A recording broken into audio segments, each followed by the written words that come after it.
Afurukube puntimpunasi sokode no wakanchira katabin say you what you can say Kwabena keja guma mlianko.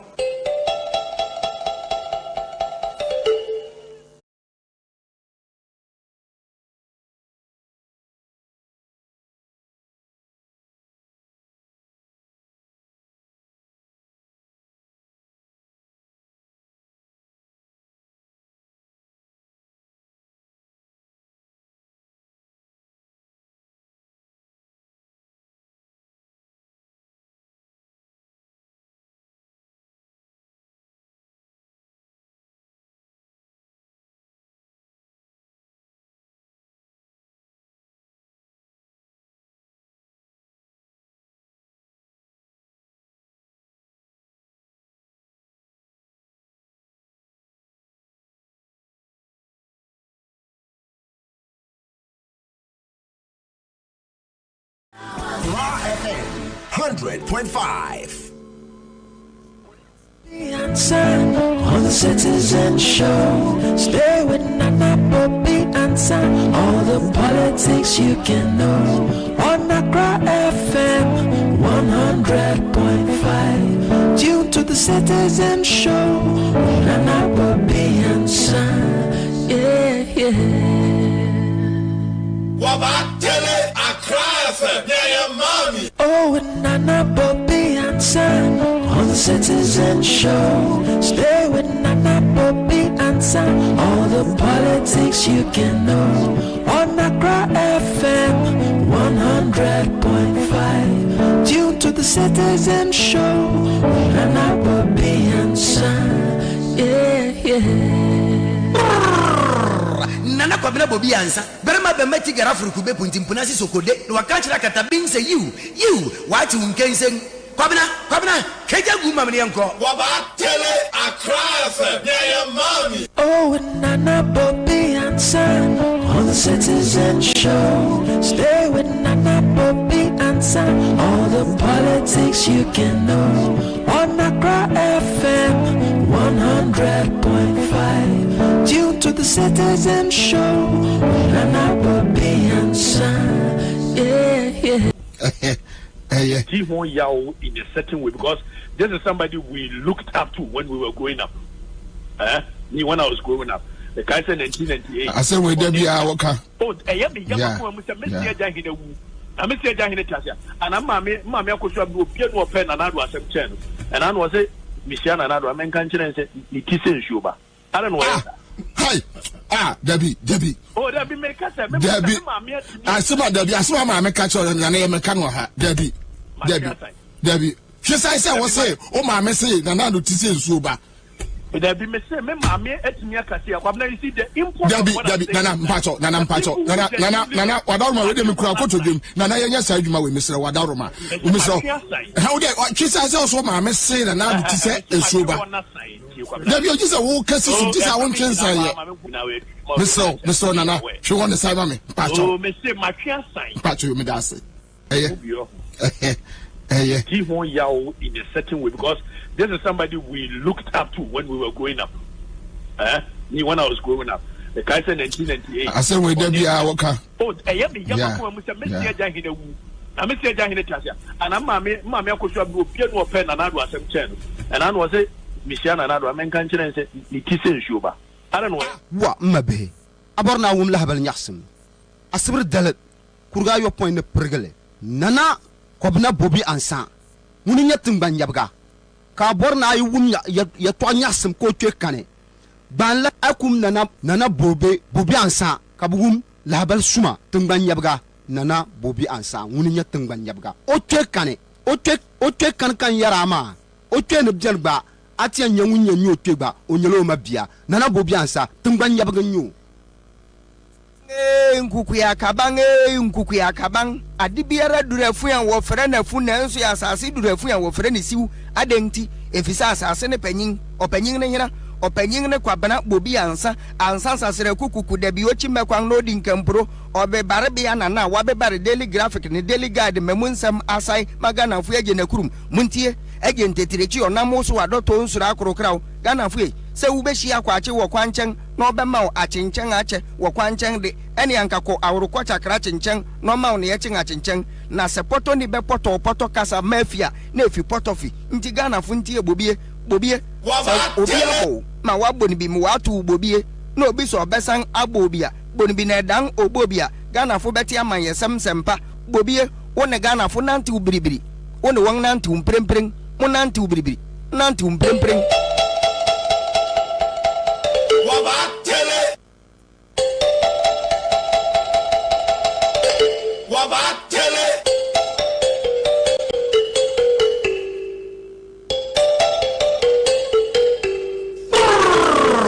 Nana Kwabena Bobie Ansah. Berema be meti garafuru kube puntimpuna si sokode. No wakachira katabin say you what you kensen. Kwabena keja guma mniyanko. All right, live on Accra 100.5 Citizen Show. Yamamunyina ha yamamwa baby bia wote yankabiano.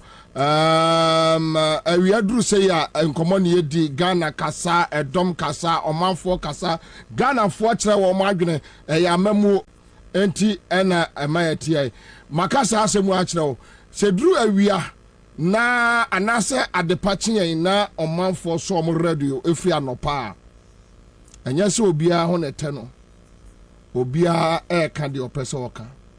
We should allow people to free their mind. Yema omanfo enchire wo madwene yema sa ankrofo no enka de omo pese omoka. I believe said the only way eye betimi ama on my way yetimi akoye anim and say there is no need say obema obi adwenkyere ahaw.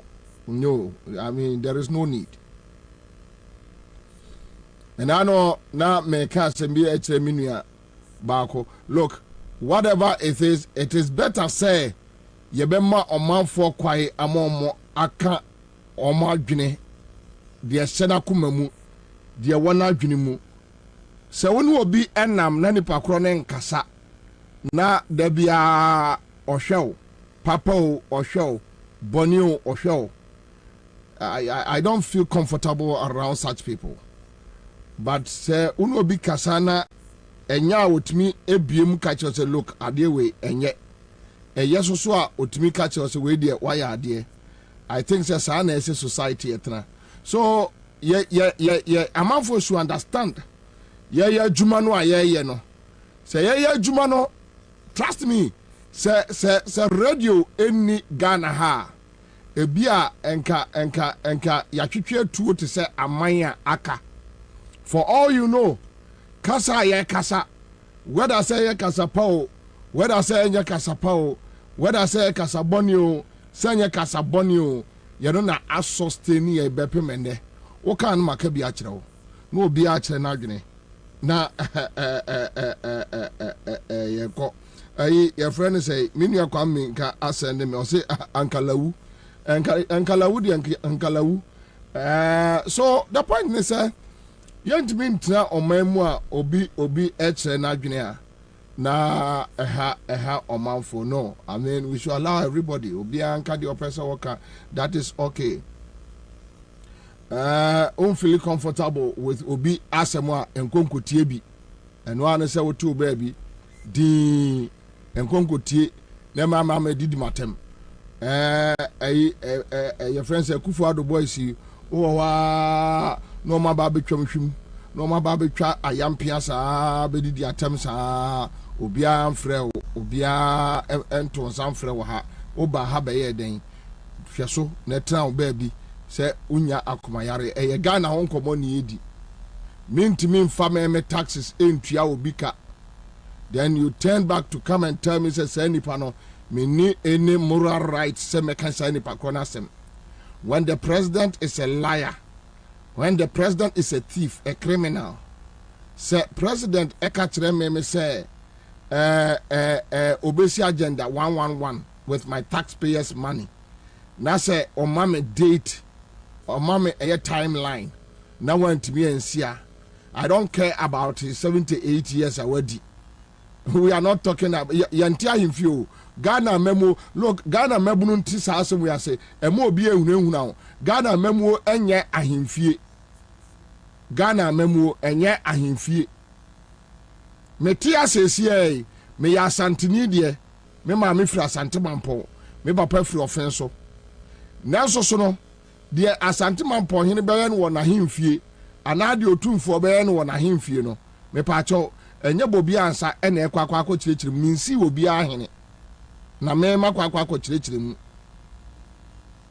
right ena mintua tax enko asante mampo ahemfie mintua tax enko otumfo ahemfie mintua tax enko gamanche ho na de gamanche ye no meme na mekwa kirechire mu se gamanche se gamanche ana otumfo ana se asante mampo hene atisim ewo Ghana Constitution ye mra se ofom ye mra ya ebu o my way dia otumfo ntimi nka kire se mo obi anka bi asante mampo hene ntimi nka kire se mo obi anka bi chebi hene ntimi nka kire ye se mo obi anka bi gamanche ntimi nka kire se mo obi anka bi the Constitution na a govern ye as a sovereign people enti wudi wo hina na watna menhia na wudi wo hine boko fe kama no atna santima mpo ahemfie no wadi wo hensem boko gamanche otene baabi ne dom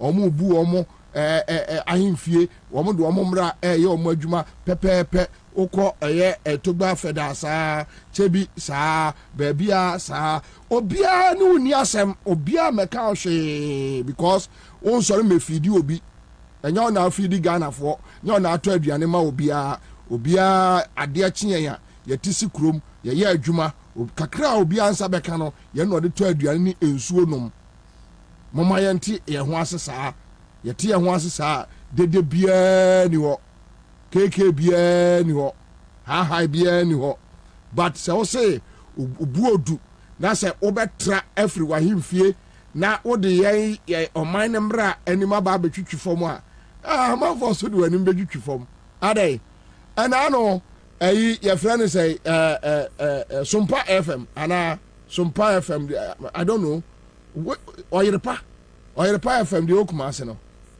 ana no ye say wa akoka ase wo matutum anya na say America fo nyina ati say America fo nyina ati yewura otumfo sabi wakenkai bi say yani do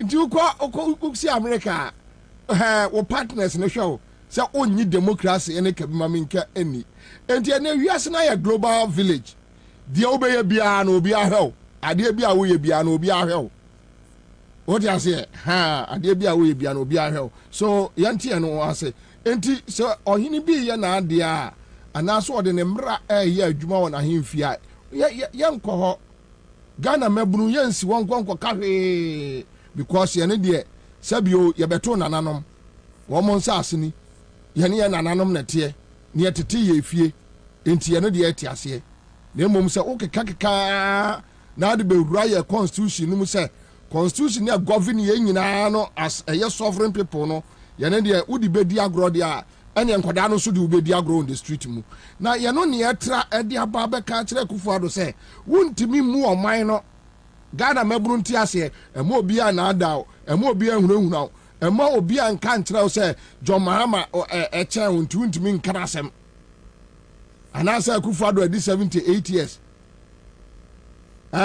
wa be ka se okwa jiska be sila eye general hospital meboa wabu agu wunsi ye emfie miansanie akwada wadi 16 years 17 years efra a liar so you trofo se sikana ama o ye kromfo o so obu afu then you hear people talking about obi anyini chen obi so onim se wanyini na waba akokora na nka ono yere Rebecca ene o ma no matra mu fie me Kufuado fie mi nko wura ho nya hwi wo wi ase nti said de wo bebu fie bia no then we leave it but the moment what do say become taxpayers money say ka so do saka na taxpayers money no wo de be ye de wo pe efiri so man we mu no kasa yesi akola de obuo bo opani anyam pani de montie yeye se wo ye pani na udi nkwase asem a ye be ka cho se wo kwase I mean, that is the level you draw. That is the only language, because you see, yentimi ntwe true, yentimi ntwe ba. The Constitution no allow you say enya sa. Ene Ghana, wo se Akufo-Addo ya de won ti ase watwetuo. Ye be chew. Omanfo ni nyina mra no a ye de govern ye no. Ebe kan bom ene wadi. Se enya sa na ye no. Okay, se enya sa na ye no na se odi nkwase ade a. We will tell you, so walk was here. What the 100 years old? What the 150 years old? Nobody cares. You can do your research and publish whatever you want. Nobody cares. So be a fan. Because say ya ma woman tiasia ya de wo penny sa ya omo di sa de free fie.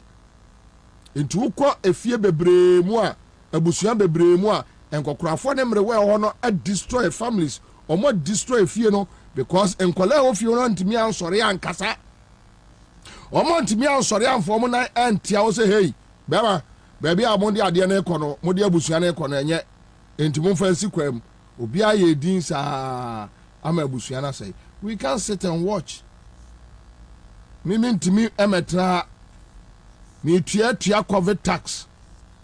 Then you have somebody misbehaving.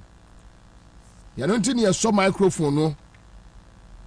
And apa ewia nyumre ye kasa. Ye magana forso kasa. You don't think you wa. All right, but before that, no, your friend is say a man fast as complaining with ECG bills. Obi send me a message be my messenger box, and I hope say meet me at track it.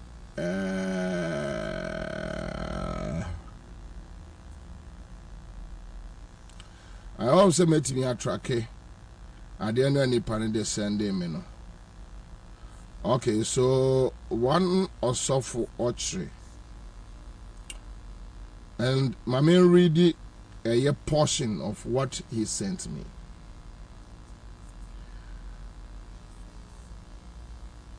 Okay, so Joshua Habori, thank you. Respect is reciprocal.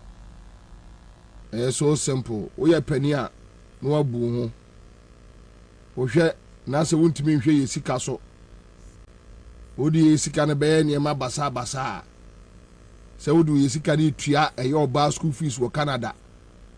Mintimin sorry anopa entofi wo 300 Ghana cedis engu meka mu and risking my life on the motorway driving all down here to come and work. Me tonsu a taxi nie. Me twa me wo ha taxes nie. Me yesi a taxes nie. Apetesika krampedin fu so no no a mode bia aba beto so. Ene nie men. Ye no so say. Na mpanimfo ntimi entuatua tax we nyina na wo boaboa no a wo so di kotua oba school fees wo Canada. I'm talking about Akufo-Addo. Ma mention no wo di kotua oba school fees wo Canada na me memra mebre na obi ntra brochire na wo ayasenwi ni ayasede ntede kakra wo akokora wuntimi nya hwe ya kra ne eda asai ya mrantie ri kra ne eda asai so wa mia wani pa na se ebia sei di sei ni sei na sei ya na wani mu ya gu ase na afedi adu akokora tipa fro bra he na ya kra ya ntimi nya hu na aboaje wo akokora we kra no wo hunu se ntede ede. So, over Mesika de Koyesa Adienwa, you don't expect any respect, please. And sa Emrano, a Yamuamon Crawford at the buy. When you ask those days, Samuel Kunomi and Kodankitan Kitia, Yaso Monsano, near Catchrom say, and somewhere if you free Muanumu Bano, almost a Kufad de So Monka, and Penny Munu Ankola Emu Penny. Today, you are facing the same thing and you are complaining. Make us ask some way because I'm not ajo. Papa be frame. No one odin wojina pa odi bi ko die. Minim say on frame me phone so be enke kan kwase asem senko ben me a ka me kan tribal dem. So if you say when nyina no atra ofie wo baba wo do nsa be kan your taxpayers money na so de be ye niam basa and na no so obi de bi ye basa won te ase en sem a mo kan ye nyina na ewo egu computer so obi anto ntwene ene o ye ne basa na obi ka kira so wo de won te ase ade open no ate ase street mu no aye.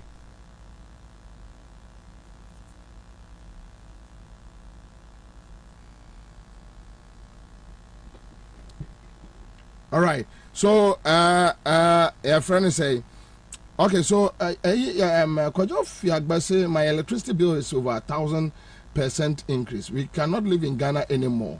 All right. So Saturday way Kwaso, but I don't know. Be a bit me actual man for Agune Esiso.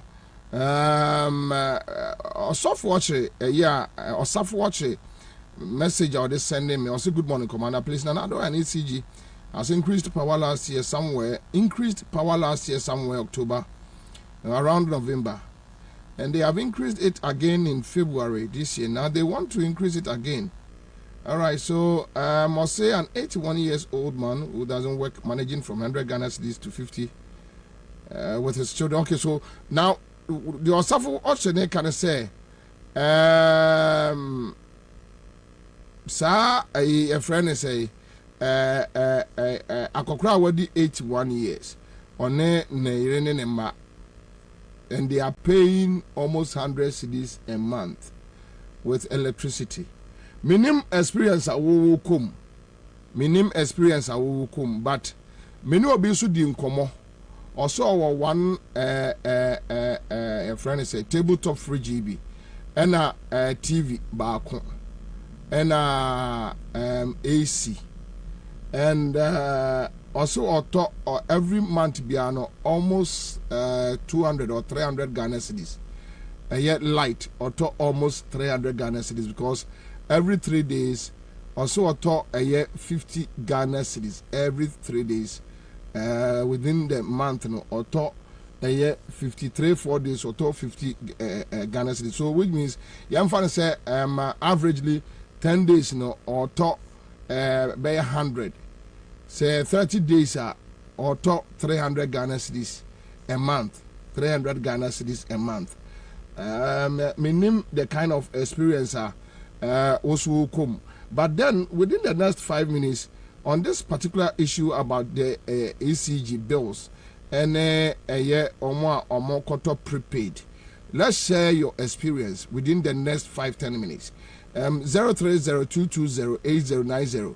Me pacho strictly no ye ka ye electricity wasem. We have received complaints here and there. Baby bia will be across the country. More Benya FM Central Radio mutie from Benya FM.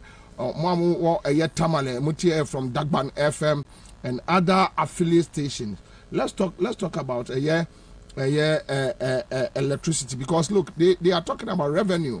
Almost Gigi, almost Sika, and I say as we demand what we deserve. Right? Okay, so hello. Hello.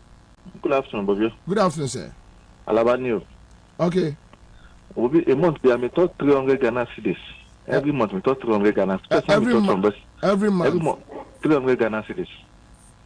Okay, so who you sue chamber and hall, right? We use 2-bedroom self-contained. 2-bedroom self-contained. And who use AC? We use AC, fridge. Who use air condition? We use air condition. You use it?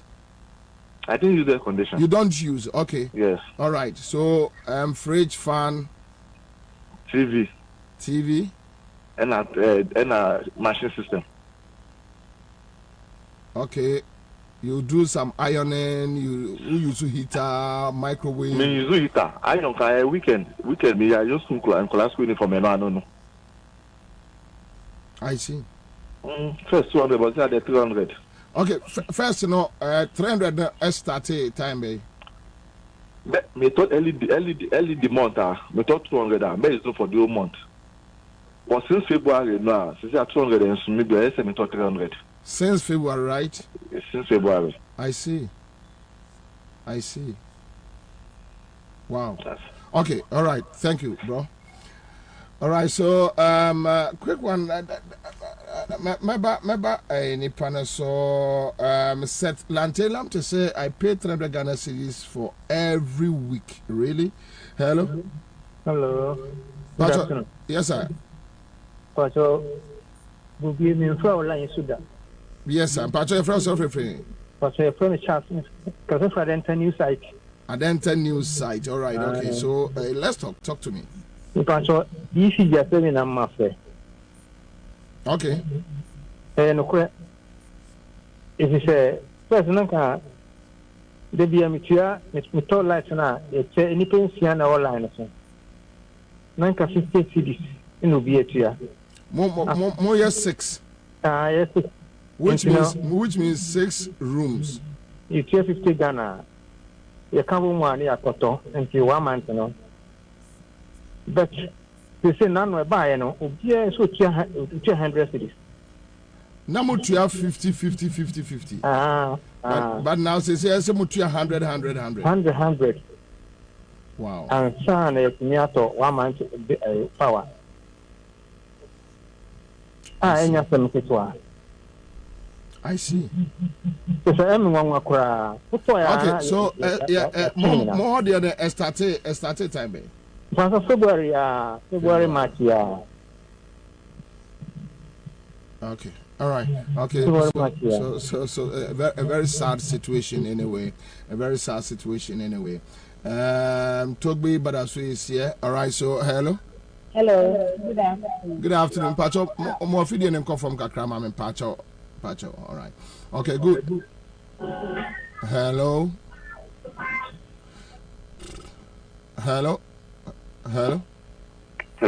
Yes, sir. Good afternoon. Good afternoon, sir. Pacho, you're first of free. I am from Agreement Kaswa. Kaswa. All right. So let's talk. I have some first limit 50 Ghana issue TV. Fine. Me talk 50 Ghana me kono be 2 weeks. But is 50 Ghana no 3 days now. It's a 1 month be am pan one me ekobe 200 Ghana. We also just fun and TV. TV Ansah. Me fan say me sound system say dey na me fee. We use fridge. Debbie. We use microwave. Debbie. We use heater. Debbie. But sometimes you do ironing. Iron cry me no we be say like we say last time me okay, so which means every month you are doing around 200 Ghana to 250, right? Yeah. Or salary, you say? Yeah, construction man, need to be an eduman back. So which means you live on hand to mouth daily? Yeah, hand to mouth, perfect. And yes, be a bossumi who are fixed salary, awoje. I see. All right. Okay. All right. Okay. Sorry. Sorry. We are sorry. All right. That is a very sad story there. Hello. Yeah. Hello. Pacho, first of all. Yeah. Sorry. Hello. Yeah. Hello. Yeah. Yeah. If I'm bigger than because that's a showman. Yeah.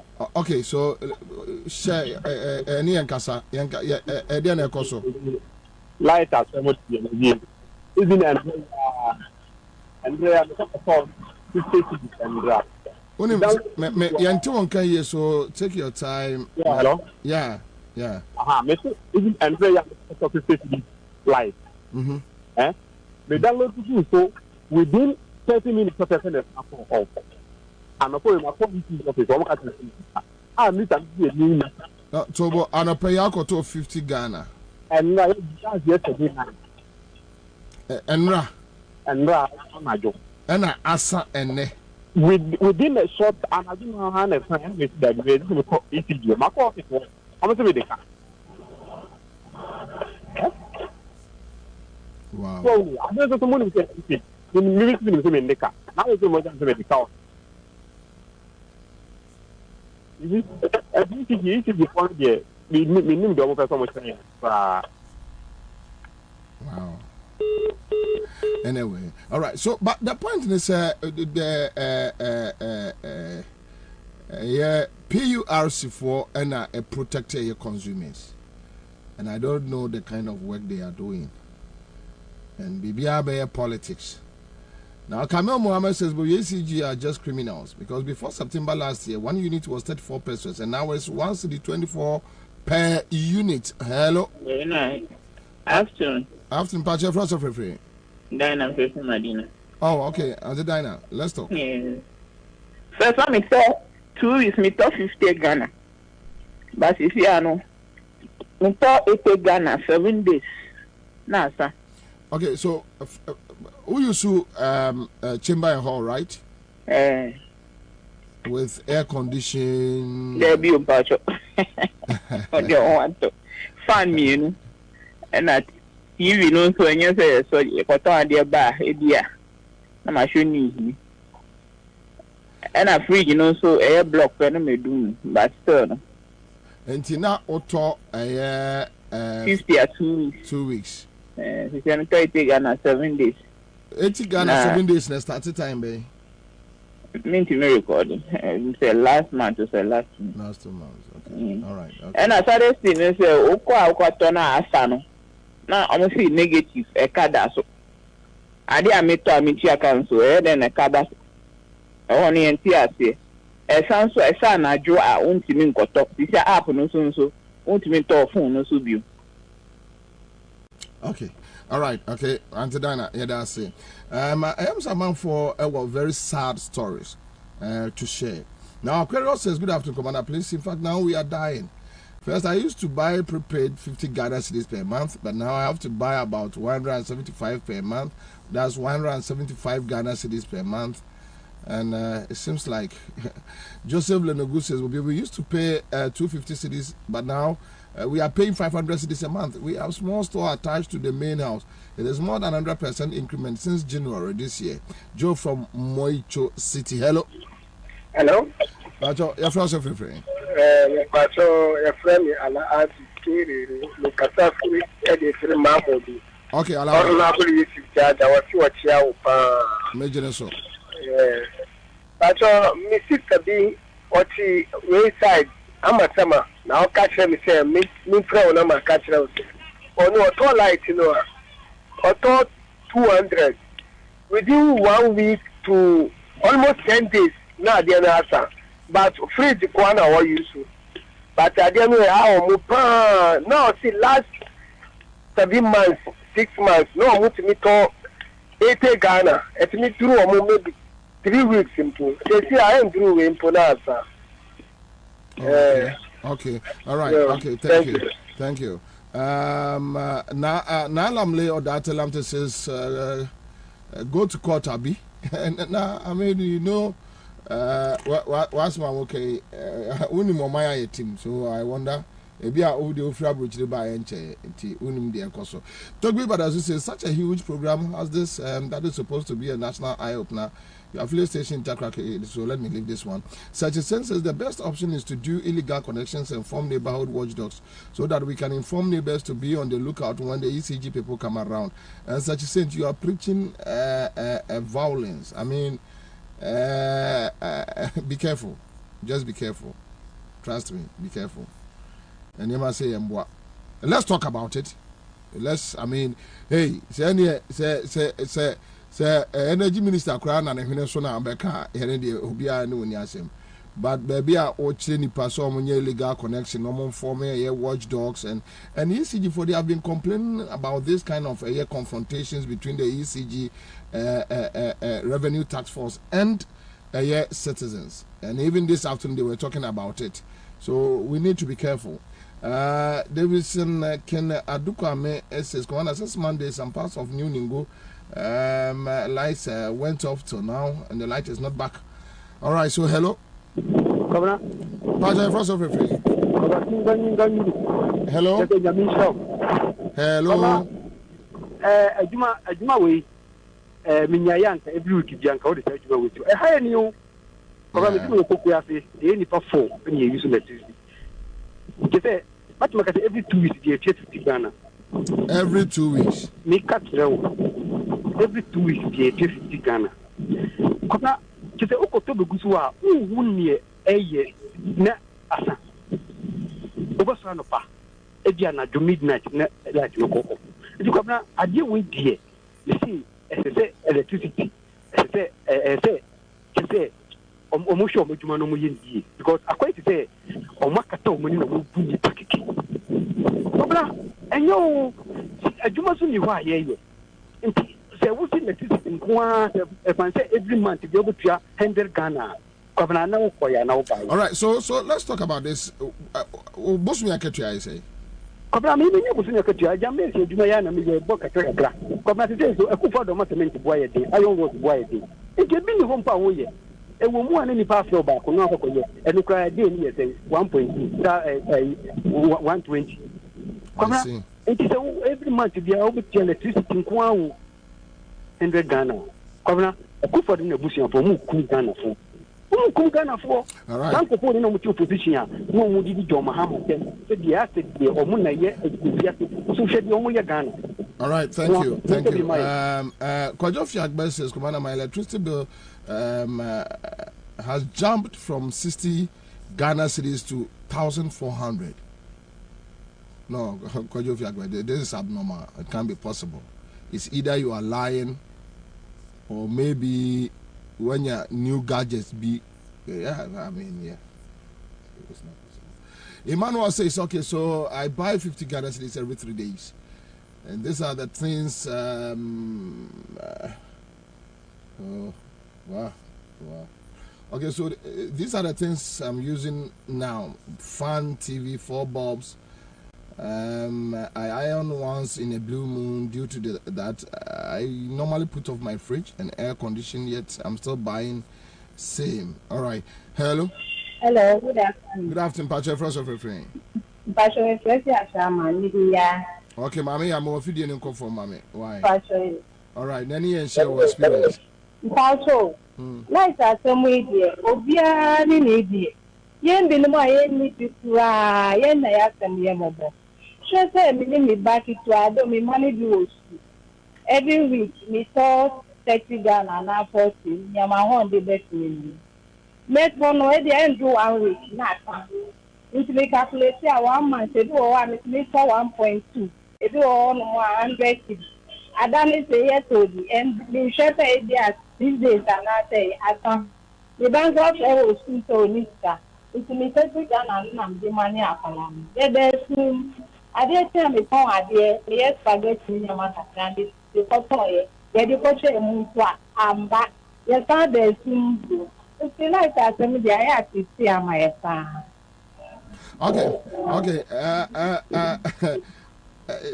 Wouldn't be hard when they say, okay, you will talk about it, right? We will talk about it. I think say may pick my last caller, and hello. Hello. Your first of referring. Hello, Commander. Yes, sir. Your first of referring. Good afternoon. Good afternoon, sir. Mr. Dodowa. Yes. All right.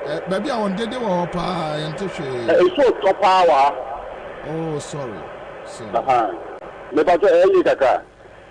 Yeah. Kaka. Now, me talk 60 Ghana.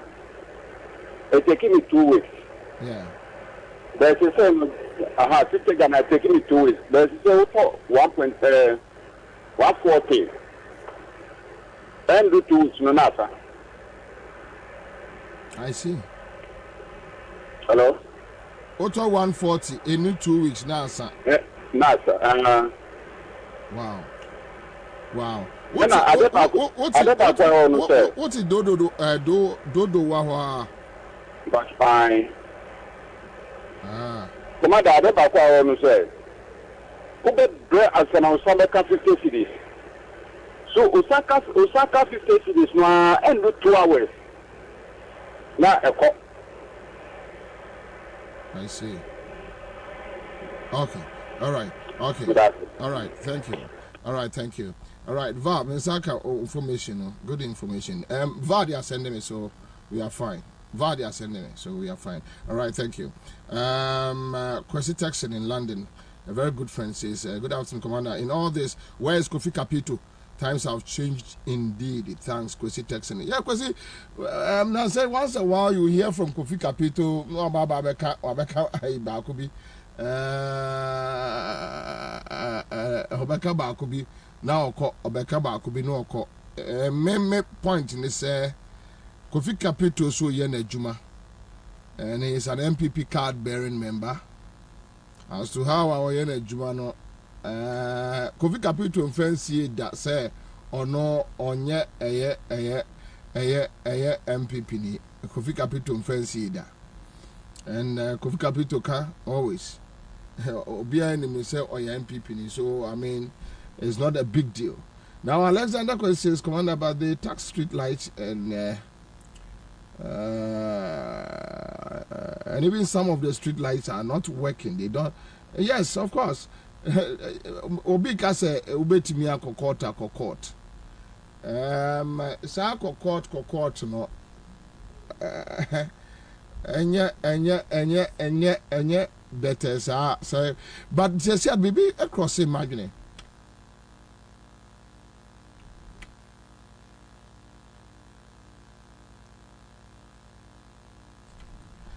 such a sense as Bobie, it seems you do not understand my point. Look, I bought prepaid with the ECG and for over a month my meter was not credited after back and forth. Later when the token was sent to input it on the meter, the token was used up. Meanwhile, I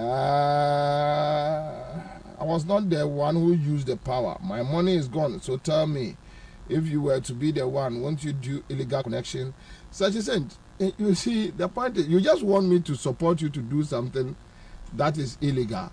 I said, someone say, you are talking about people should do illegal connection, then they should form watchdogs, ECG workers bar. No more DSC. I'm telling you that it's what you are. I mean, you are inciting people against government institution. It's wrong. It's wrong. I can't just allow you. Yes, you are my friend, but I can't just allow you to put anything on our page and walk away. So me fine. Me Makai, Ndioka and Metiase, and you know yourself. Say it's wrong. You can't do that. Ghana yanti jungle, yanti room, yanti fear. What you say? Yes, here were issues, very biting ones. Let's talk about it. Right? Okay. So, Samira Achaya says from buying 200 Ghana cedis a month to 500 Ghana cedis a month is a terrible situation. 300 between 300 difference 300. Jamal Osman says okay, great job. All right, thank you, Jamal. Solomon says so. Come now, who is the NDC version of Kofi Kapito? We don't have any NDC version of Kofi Kapito. You can be NDC version of Kofi Kapito if you want to. But Nanama, I think this ECG issue is getting out of hands. This connection exercise no more. There be Bill Sankrofu to Anoshi. Anoshi. Many Crofua Casa Sesia utie a month for Obuoha no tia a beer 50 cedis or top light 50 cedis. It may take 2 weeks. Now the person needs to buy 80 cedis, 100. For how many days? For 2 weeks. If you cry a lesser. If you cry a lesser, so we follow various phone calls by then I don't know your situation. My situation is a mere condition for say me so because me top power. Because first, you know, so we top power 100 cedis. Now you na estimate me 2 weeks. But I say me 200 cedis ya. Bear say 1 week na asa.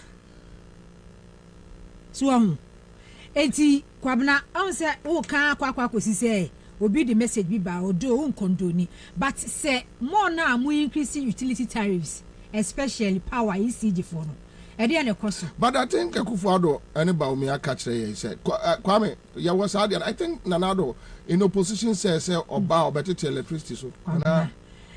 Oda so to hear can Nanado the boy me catch there Ghana. No, at least we can you bet me I remind him for a very fresh for adwene kakra. But Ghana for you we say someone Nanado can opposition na am true. And it was that so Tiano after say 7 years. Our Nanado Abemusa, Aqua Fa 2016 Nanado, Kwabena Minu me and Utie. A dear bass son Nanado can in 2016 and a year Juma. How many times, even quite a crisis, say your friend is say, COVID, okay, COVID 2020. 6 months to elections. One can't check Ghana for say, one may free water or may free light. After 2021 elections, after 2011, quite your punk mama can't say, can you need to free? Anyone man a PULC for adding new utility tariffs by. This year, may come a percentage of the buy. This year, February, PULC may ya but me percentage. February, PULC added new tariffs by. Water and our friends who friend say electricity. Last quarter 2022, yeah, two swimming can you almost 50%. Was it 50 or yeah? It's more than 50. Yeah, more than I think almost best 80% or so. Yeah, two sumo best and swimming can you boom can you then another door so pa. Yeah, two more almost best I think 80 to best 100%. So Nanama, you see. Me feeling I see danger ahead. Kwabena danger ahead didn't say because from 1st May GRA edit directives on these new taxes. So which means from 1st May we are going to pay new taxes on a so enum. Whether bottle, sachet, Coca-Cola, Fanta, whatever. Adebia yetonum, yogurt, the cacao, fruit and juice. No money that drinks. I mean, pot, importers, almost income tax. Yeah, too. How much do I earn? Right. Now, looking at the current situation, those who are taking 500 Ghana cedis home, we even have radio workers, a BJ 500. You go to some of the radio stations, a BJ 300 Ghana. I wonder how those who take 1,000 cedis are going to survive. Those who take 500 Ghana cedis. If we don't take care, we are giving in for a terrorist. Because now the terrorist groups across West Africa, they have money. Yeah, they have money. And Sky Omuwano, when they start recruiting, because mind you, they say Ghana Bebuna wadi 20 years. And yeah, person what ten ho if your mama no papa no, untimi high dine. Untimi high dine. Rent. I mean, it's absurd. It doesn't make sense. So from rent to light bill to water bill, when the person cannot enjoy life as a normal human being, obviously the person becomes a criminal. And now when you go to Haiti, I hope someone follow the course of Haiti. Criminal gangs fighting civilians. They need to survive. They want to survive. A survivor. And as we speak, what is happening in Sudan? Yes, but you see, the issue of Sudan, no, definitely being an influx of illegal immigrants. Omoba, Burkina, terrorists for Taiwan. And tomatoes for Kumase, Wamo Queen Madden and a Kasai. Was a madam, Yamene Kaya Huni Mubi, Yetimi Burkina, Fortumantus Kakraba. Okay. Was a Sabaya Ube Remu, was a wood in a 1 more 20 ma, no betram Weshia. We see Kill Crow in an Magi. Really? Was a year qua, ye who dead bodies, yeah, no 6 p.m. Queen Mother yi tomato sellers association or say ye who dead bodies ye kum nipa bodies no so wo wramu a e ya dom usika wo de koye no wo bo mpa ese Nyankopon be bo amu awram no akode yaba Burkina Faso hayia o hayia Okay, so Romeo Zico says, I want to know whether if MPP food soldiers also buy electricity. Yes, of course they buy. They buy. They pay for water bills and all that. But so Nanama and Nameka say, I see danger. Now, you got your Upon Kruma was working with Joy FM, and Upon Kruma no koye seminar bi. Now, upon Kroma Eka Assembly, Hadia Uhua, and money Yamashino. Unfortunately, upon Kroma a party bar power no. Meet me here in Africa in Accra include traffic. I'm sure it frustrates you as well. There are things like corruption that make all of us mad when we listen to the radio and hear all the chatter every morning. When you turn on your taps and they are not running, or you switch on the lights and they go off, there are things that frustrate us. There are things that scare me. I'm sure they scare you too. I'm getting scared at the increasing rate of robbery in our cities today. I'm getting worried when I see the population numbers go up and the employment numbers not necessarily go up. It worries me that in the very near future, we're going to see something we don't like. But those are some of the things that, get me scared or disappointed or worried. Meet me here in Africa in Accra include traffic. I'm sure it frustrates you as well. There are things like corruption that make all of us mad when we listen to the radio and hear all the chatter every morning. When you turn on your taps and they are not running, or you switch on the lights and they go off, there are things that frustrate us. There are things that scare me. I'm sure they scare you too. I'm getting scared at the increasing rate of robbery in our cities today. I'm getting worried when I see the population numbers go up and the employment numbers not necessarily go up. It worries me that in the very near future, we're going to see something we don't like. But those are some of the things that, get me scared or disappointed or worried. It's not necessarily go up. It worries me that in the very near future, we're going to see something we don't like. Okay. All right. Okay, so Upon Kroma was predicting doom, right? You got to Akufo-Addo on Peace FM. And before our Mobabano,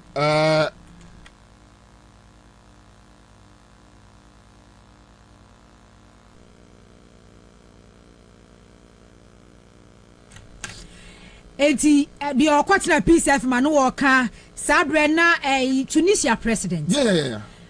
The Hosseini Mubarak, right? I can't remember. Okay, ni didn't say BBC. But we know what happened in Tunisia. Yeah, obi etweja tu ni mu uprising esi Tunisia. Yeah.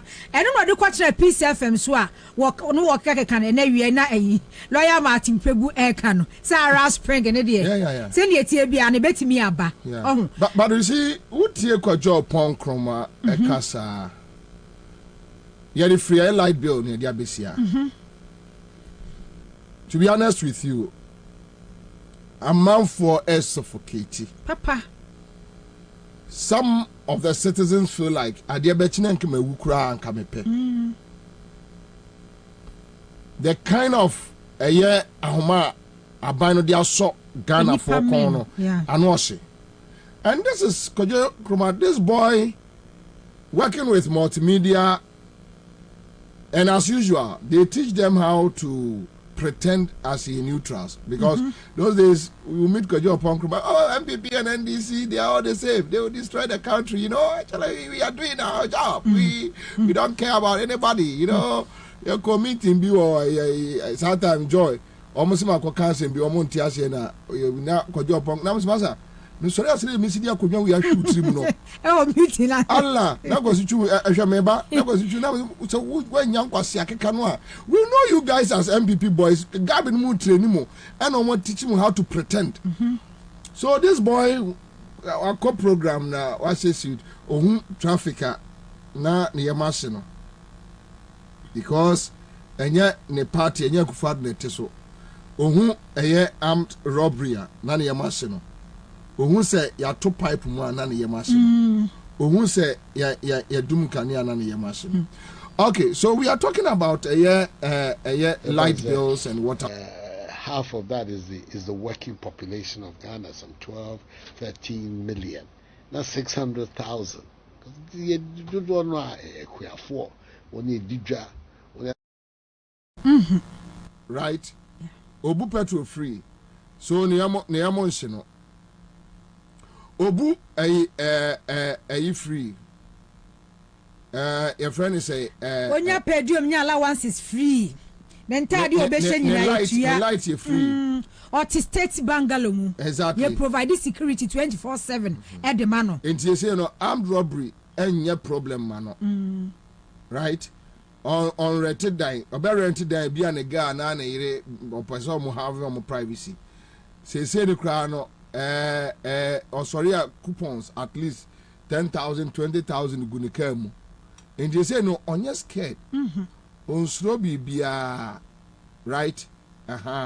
Now this young boy went to a program predicting doom for Ghana. Yeah, that we are.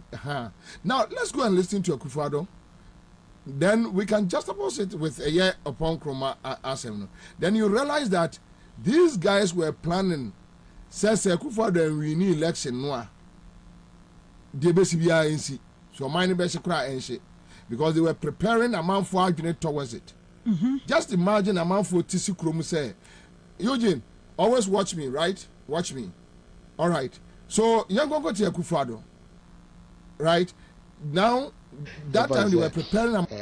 Half of that is the working population of Ghana, some 12, 13 million. That's 600,000. You don't know for when you did when you say I'm marketing. Everyone say half of that is the working population of Ghana, some 12, 13 million. That's 600,000. You don't know for when you did when you say I'm marketing. When you know, who can't boom Ghana, you see Kassam. And it's all quain beer, which me a man abandoned says, Uncle Fwing in Abinya, who didn't room, Kubia, the bedroom manner. I don't know which me a sick Samson, so, and what dear Bemuma, a Juman switch me up. Titu, Ghana says, say, dear way. May they have me, pa. Any Juma in the home I am. Cause son, a cosso, sir. Me can say, me Baba Jeremiah, but can say, be. Bibi fun betumi asi wa baby mem pesa nesa nenso so no so wahwe wiase abako ho asama unim se man bi wo ho ekro bi wo ho a adwuma nim ema ye mabru a kaniki asembe to so man da mabi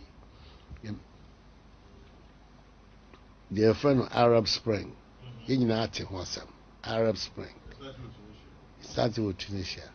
Young boy, I think 23-year-old boy.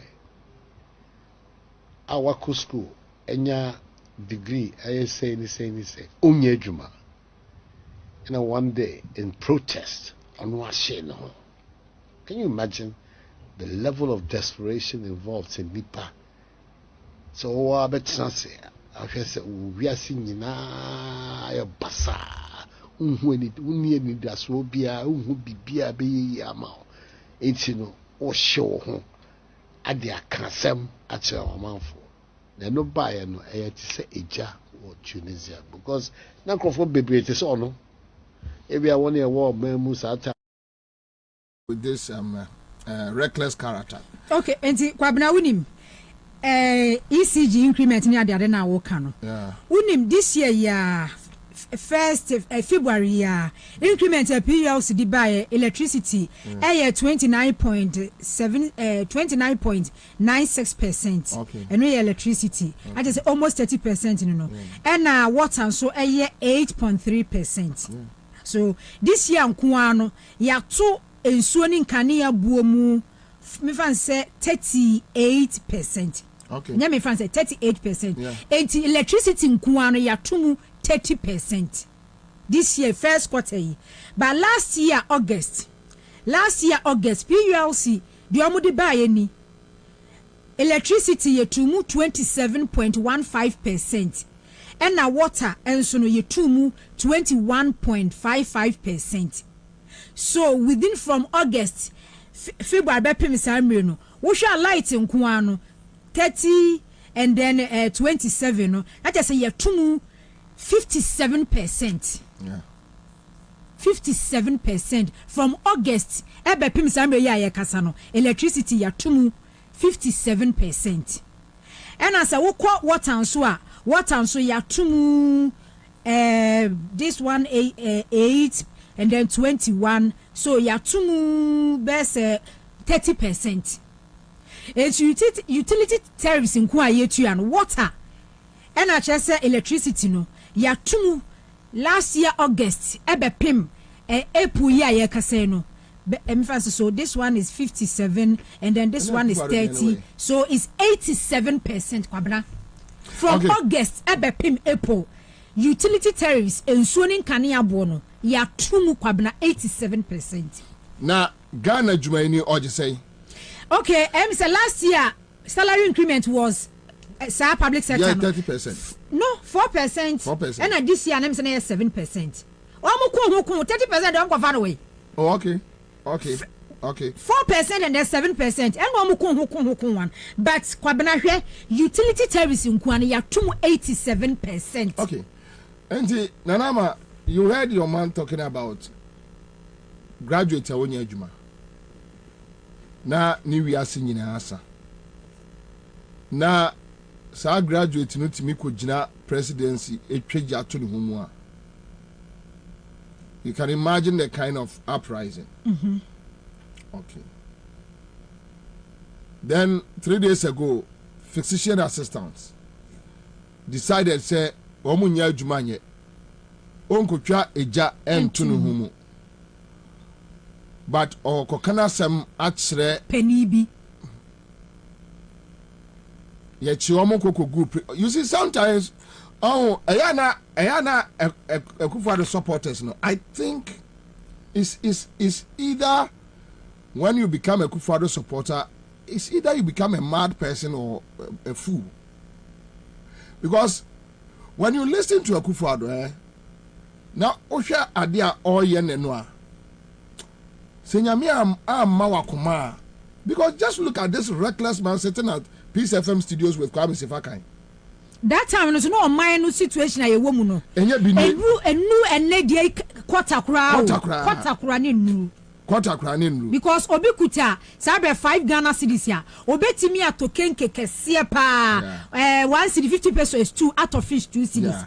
But enne this okuta 10 Ghana cedis. Yeah. No wato skenke ni baako out of fish aka ho. So which means when you listen to Kojo Ponkroma, now tie Akufo-Addo virtually yenya kwai metu galam say ye pese betu galam say right ye pese ye be wia oman no.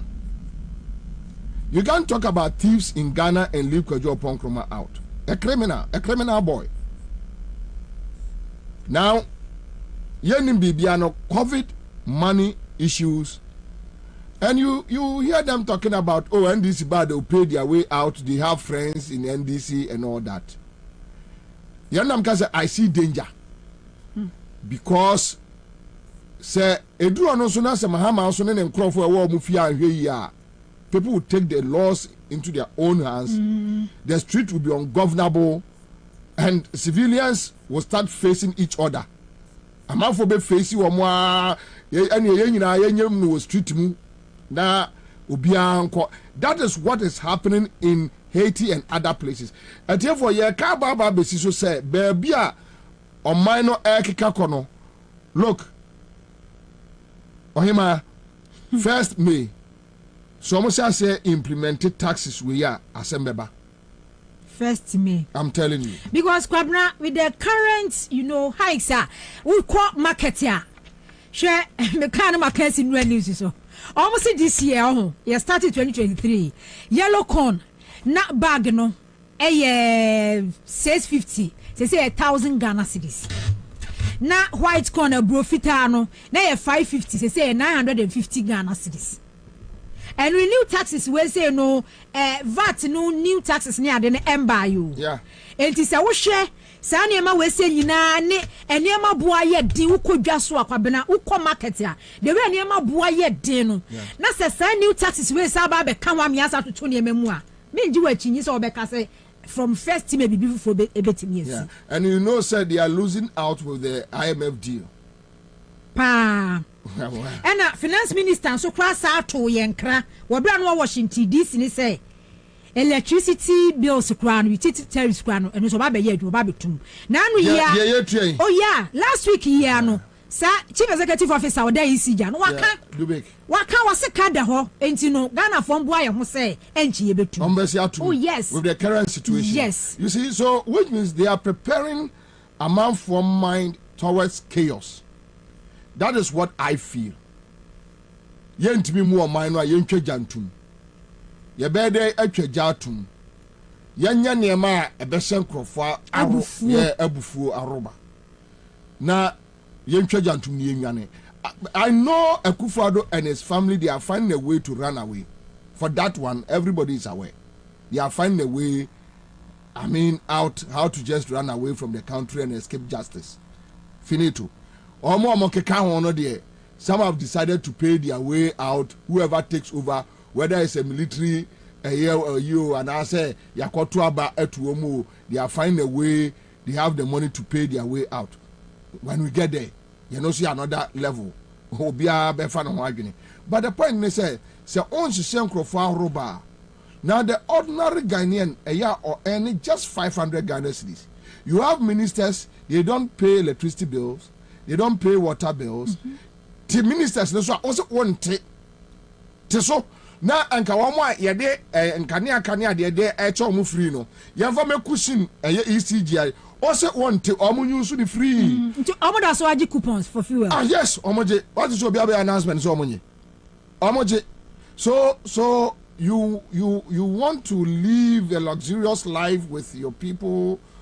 I want to sure at the expense of Ghana. Then you want the ordinary citizen no equal circle or Kotakra de Cape Coast to Jom Kotokraba equal bre Then you are telling the person, say, I just say, yes, I had to a light bills move with the current ones we just spoke about this afternoon. Say, and Ghana Nibia wrote here and prepare a margin.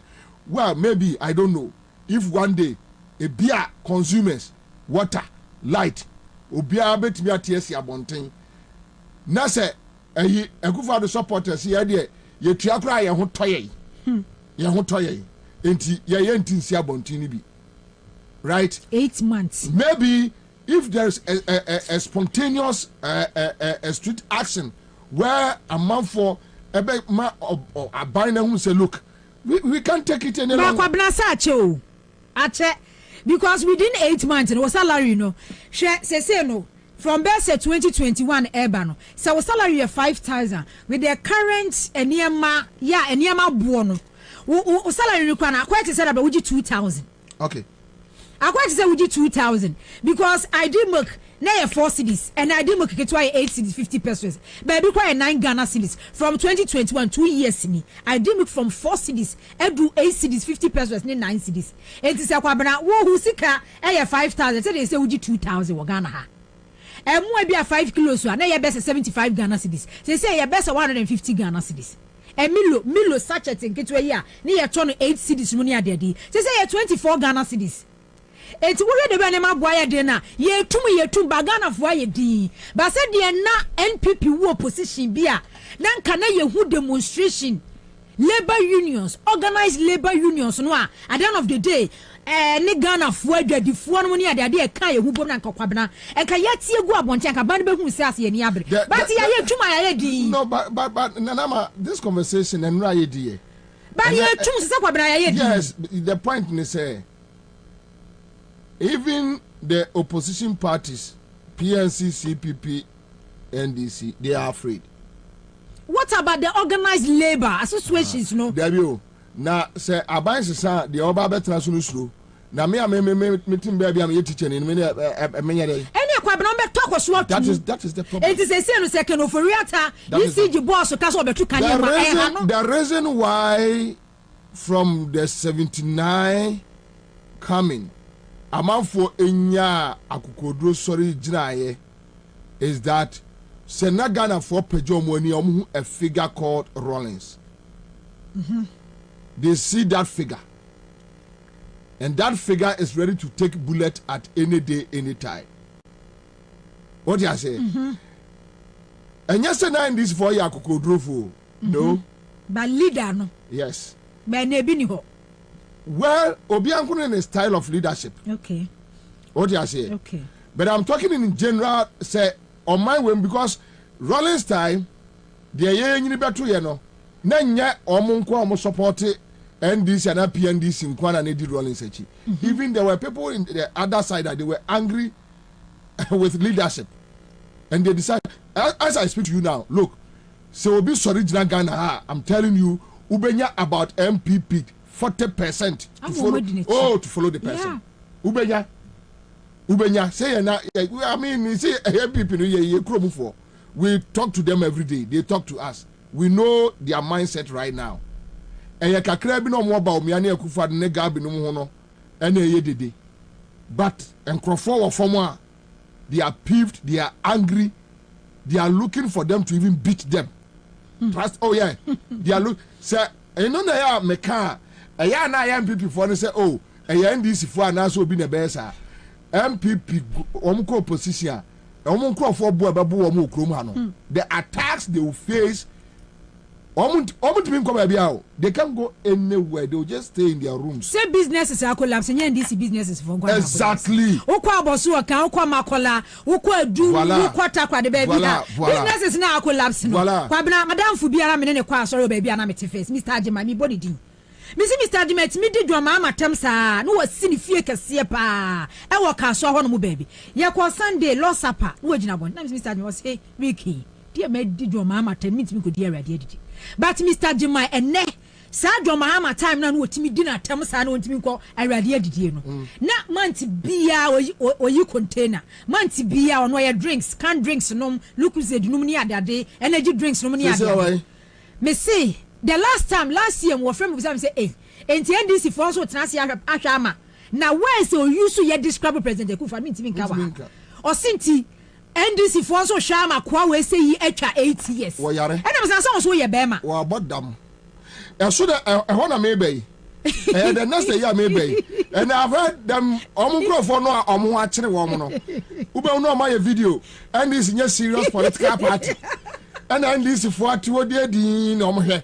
NDC in opposition among the come why ain't you you see immediately you hear from such a person who say your body complete. Menem Kumasi last year muna menem krom sabe na exchange rate mi wura ma mi bi eh NDC for so mun tinsi krom ye ni wo machi wo twen ba omun tinsi krom ma ye ni wo machi why tinsi krom I was NDC for so nti wo mun tena wo say nti omun tinsi krom ye ni wo machi say no nim say omo kofa problem ne buy no they are the ones complaining. Yes. And they are the ones talking.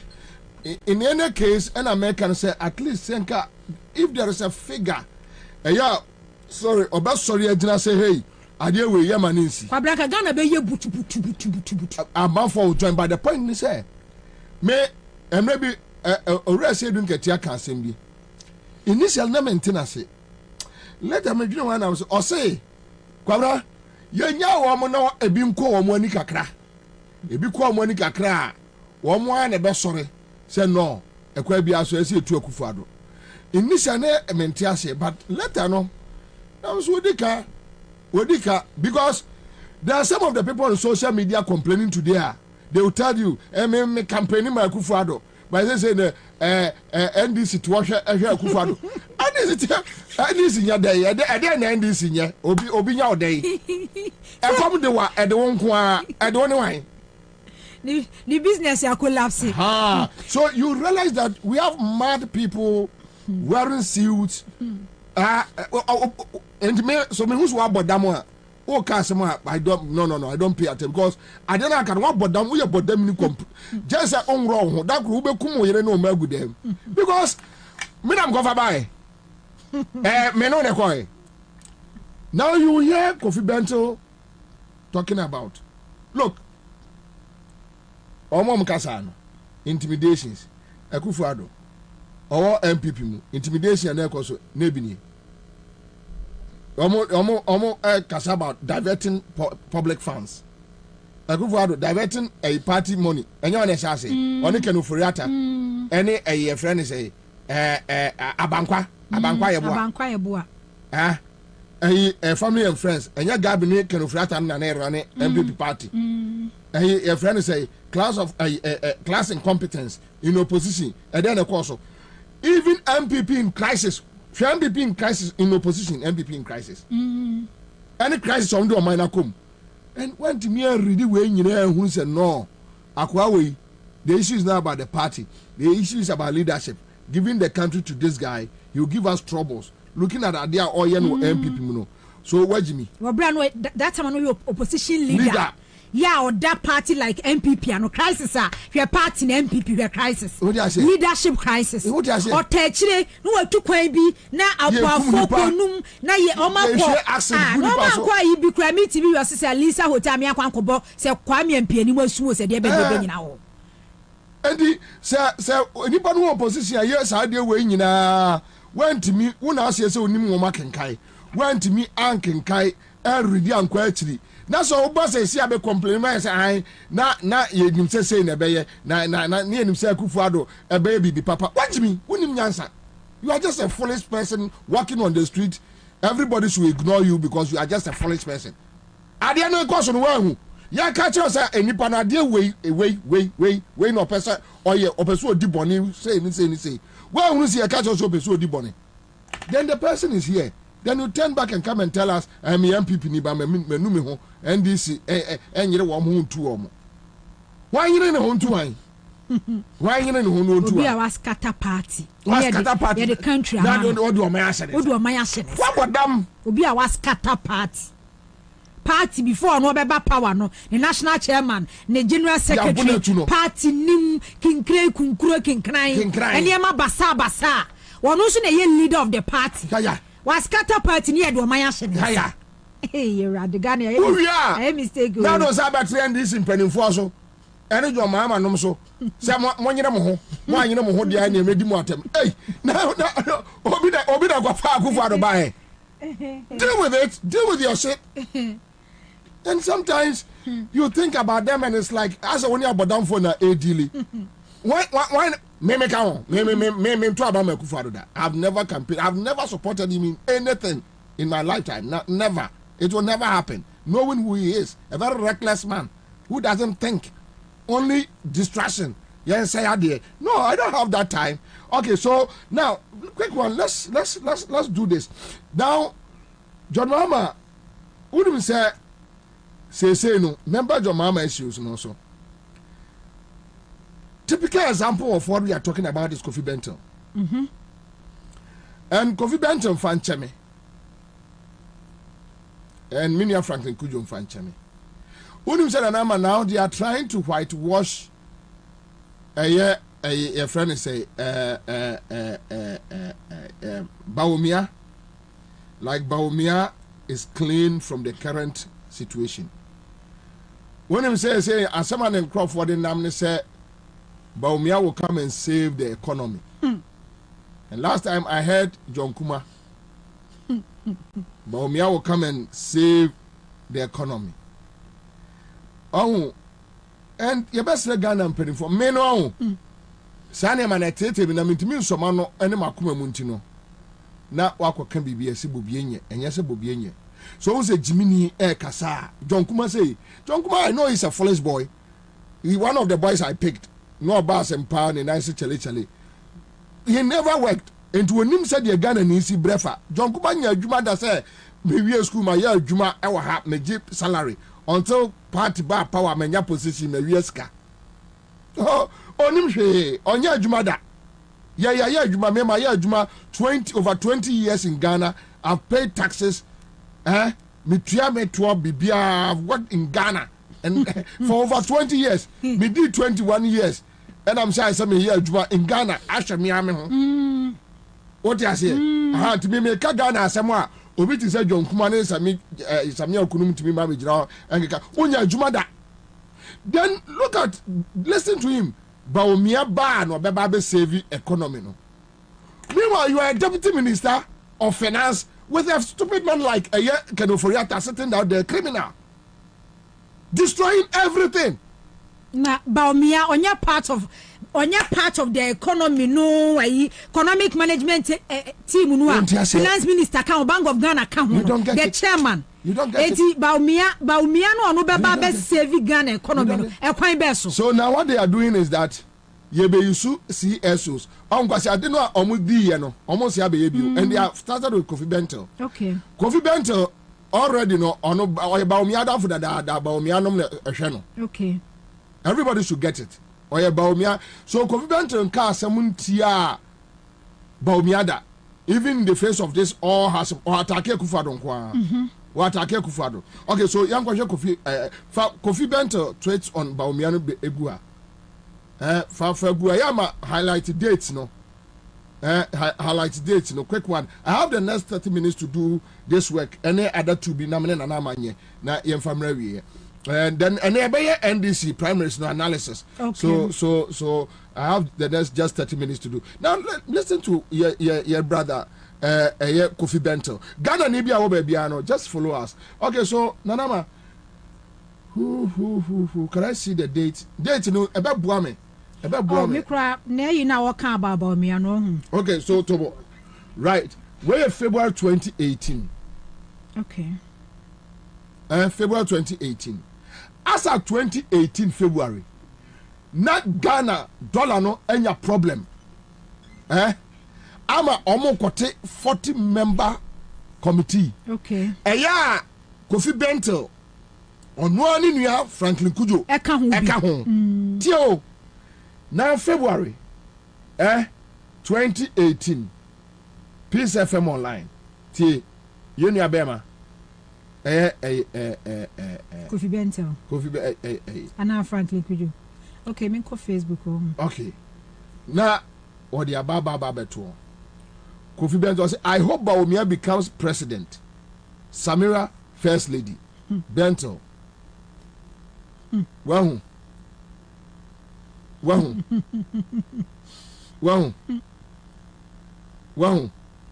So wahu. No. 2018. Okay. 2018 and na dollar issue na shas here. And here na man for pimba umia say kino. MCIGP kino. Atiafaso no. This is Kofi Bento. Okay, so let's go another statement from Kofi Bento. Let's say, case this Kofi Bento is a political businessman, no problem. But I tell for you Kofi Bento or maybe our supporter, I don't have any problem. Maybe some the kind of politics are very shrewd politics. Ya omoyeno or my way mu. I almost saw moniate. They polish people and bring them to Ghanaians. Wednesday, 7th October 2020, Ghana Web. Baumia is the best in Ghana's political scene today, Kofi Bento. Meanwhile, 2020, before 2020, no, not dollar na jinse mama yate a 40 member a committee a woman share acquire a befa source dollar na no. Abra na Baumia wa that's your vice president and head of the economic management team. You see, when you tell them that look, book a dumb and they are becoming mad people on the street. Sorry, bro. Kofi Bento, sorry. I don't have anything against him. He's a very nice person, a very nice gentleman. I like him personally. Trust me. I like Kofi Bento personally. But you see, sometimes say, what Jimmy Kakra? If you are stupid, you are stupid. Look at the date. Wednesday, 7th October 2020, Ghana Web. Me pacho sa uti trotro mu uwo fie uwo office mu obi already be whether Bobie and Nana Jacko is lying or not. Fracture Crawford in the economic crisis in 2020. And may cited 2018 that Imani Franklin Kujo was part of the 40-member economic. Then you come and tell us Bawumia is the best in Ghana's political scene today, Kofi Bentel. Bawumia to me, Yanka Franklin Kujo Nanko Baba. Can you imagine? Bawumia to me, Can you imagine? Finance Minister and Bawumia to me, Can you imagine? Franklin Kujo and Obaba. That is madness. Oh, ukaso mabo bada mom say, oh, yenu no did yatem. You are that time na BBSC, na BB say, BB nkoye. And I'm quite a 40-member committee. No, I'm Franklin Kujo Kotoso. It is a Saban Bawumia no betimia ya. Economic mizaya BBFI economic wonimuno. So no betimia ya that 40-member committee no kwate yede. So Nanama, the point is say, can I get my brown envelope and praise you? I'll get my brown envelope and praise you. Right? I'll get it. Me Obiani me stance initially about Bawumia. I like his calmness and all that. But you see, in fact, calmness and so when you are foolish when it comes to governance, I don't know why I should waste my time on you. Oh, Kofi Bentel, 2020. Pajaka say, for Odia Fabakubra. Yeah, Bam Kakrabio. Yawa bebre guo. Sama Kofi Bentel. I'm last 5 days, dear Nunya. Yeah, the best so. Okay. And you know na make you. We dey the Bible so. Kofi Bentel. 16 February. Appoint Bawumia in quote as finance minister. Kofi Bentel. To continue IMF talks. Yeah, Kofi Bentel. Kofi Bentel. Kofi Bentel. Na man no se na adwene asesa. You see, I've been telling you, they train them, they tell them, Kasaboko appear in big programs. Na efa share space ne pipem. Ko Joy FM ne Radio Good Saturday so na ekasa. Otabe no ye programmer. For Otabe as your godfathers, even when they are stealing the country, when they are foolish pastors, you can't tell them because Angosra almost one also was ready. They train them. Train you we will know. They train them. So when you don't take care, you meet them and associate wisdom with them. However, Jimmy Papa. Then you want to tell the person what Jimmy was, what did he at him? Because when you can see through that, you are stupid. Look at Kofi Bentel, a vice president. Yeah. Metra on Sema Kufado ne Omukafa Bawumia ho. Udia mami Akufado dia akope ewia my Akufado back dia back pro ka say Bawumia na ba be save the economy no. Enti no de na eba no. Udia no nko a. Then this person and me. Then you are telling us so the fourth one. Give me the fourth one. The same Kofi Bentel. This is Kofi Bentel. This is Kofi Bentel. You see, sometimes, and forgive me. Yes, I need my way now. Only problem I'm going from Asempa FM. When they started fooling, I can see through and talk about it. Oh, say Gabi ne Kwakuba Kunumina no Bobie program. So, but me feel cry no. After meeting them one-on-one, talking to them, I realized that these are very foolish people. Our argument, is either they mean evil or somebody bonibi. And the argument, look, those days me pon Asempa, we are now. My point you now me Kofi no. Kwakuba can call me on my phone. We can talk like 1 hour. Now, me nene can say we are not me stress. What try so be brainwash me and say they not no way me because as my can mama dwenu kwa ni mu ja say kwasa say na aka kire be no So when it got to a point, they feel like, oh, this guy, we can't control him, and okay, so let's see how we can get him off radar. But Jimmy, you're fine, Jimmy, in town, man. Come, I'm waiting. Okay.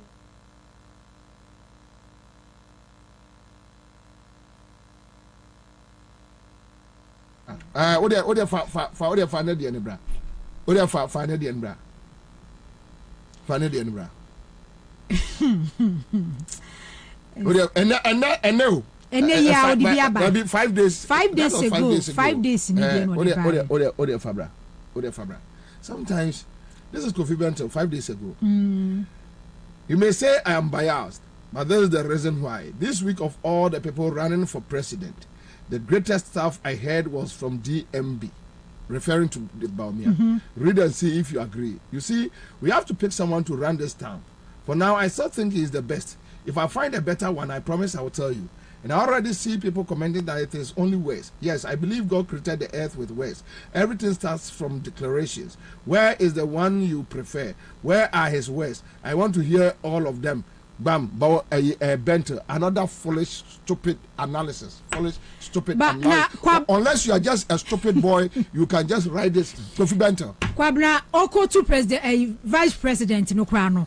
Sadia we Harvard University or call my lectures be on a African Development Conference 2023 Harvard University to a quote and said Omuko to Assembia Vice President Kai was reimagining Africa's growth on our terms, lessons from Ghana's digitalization story. Enti enuna Kofi Bento ejina so e kasa asim we say this digital whatever.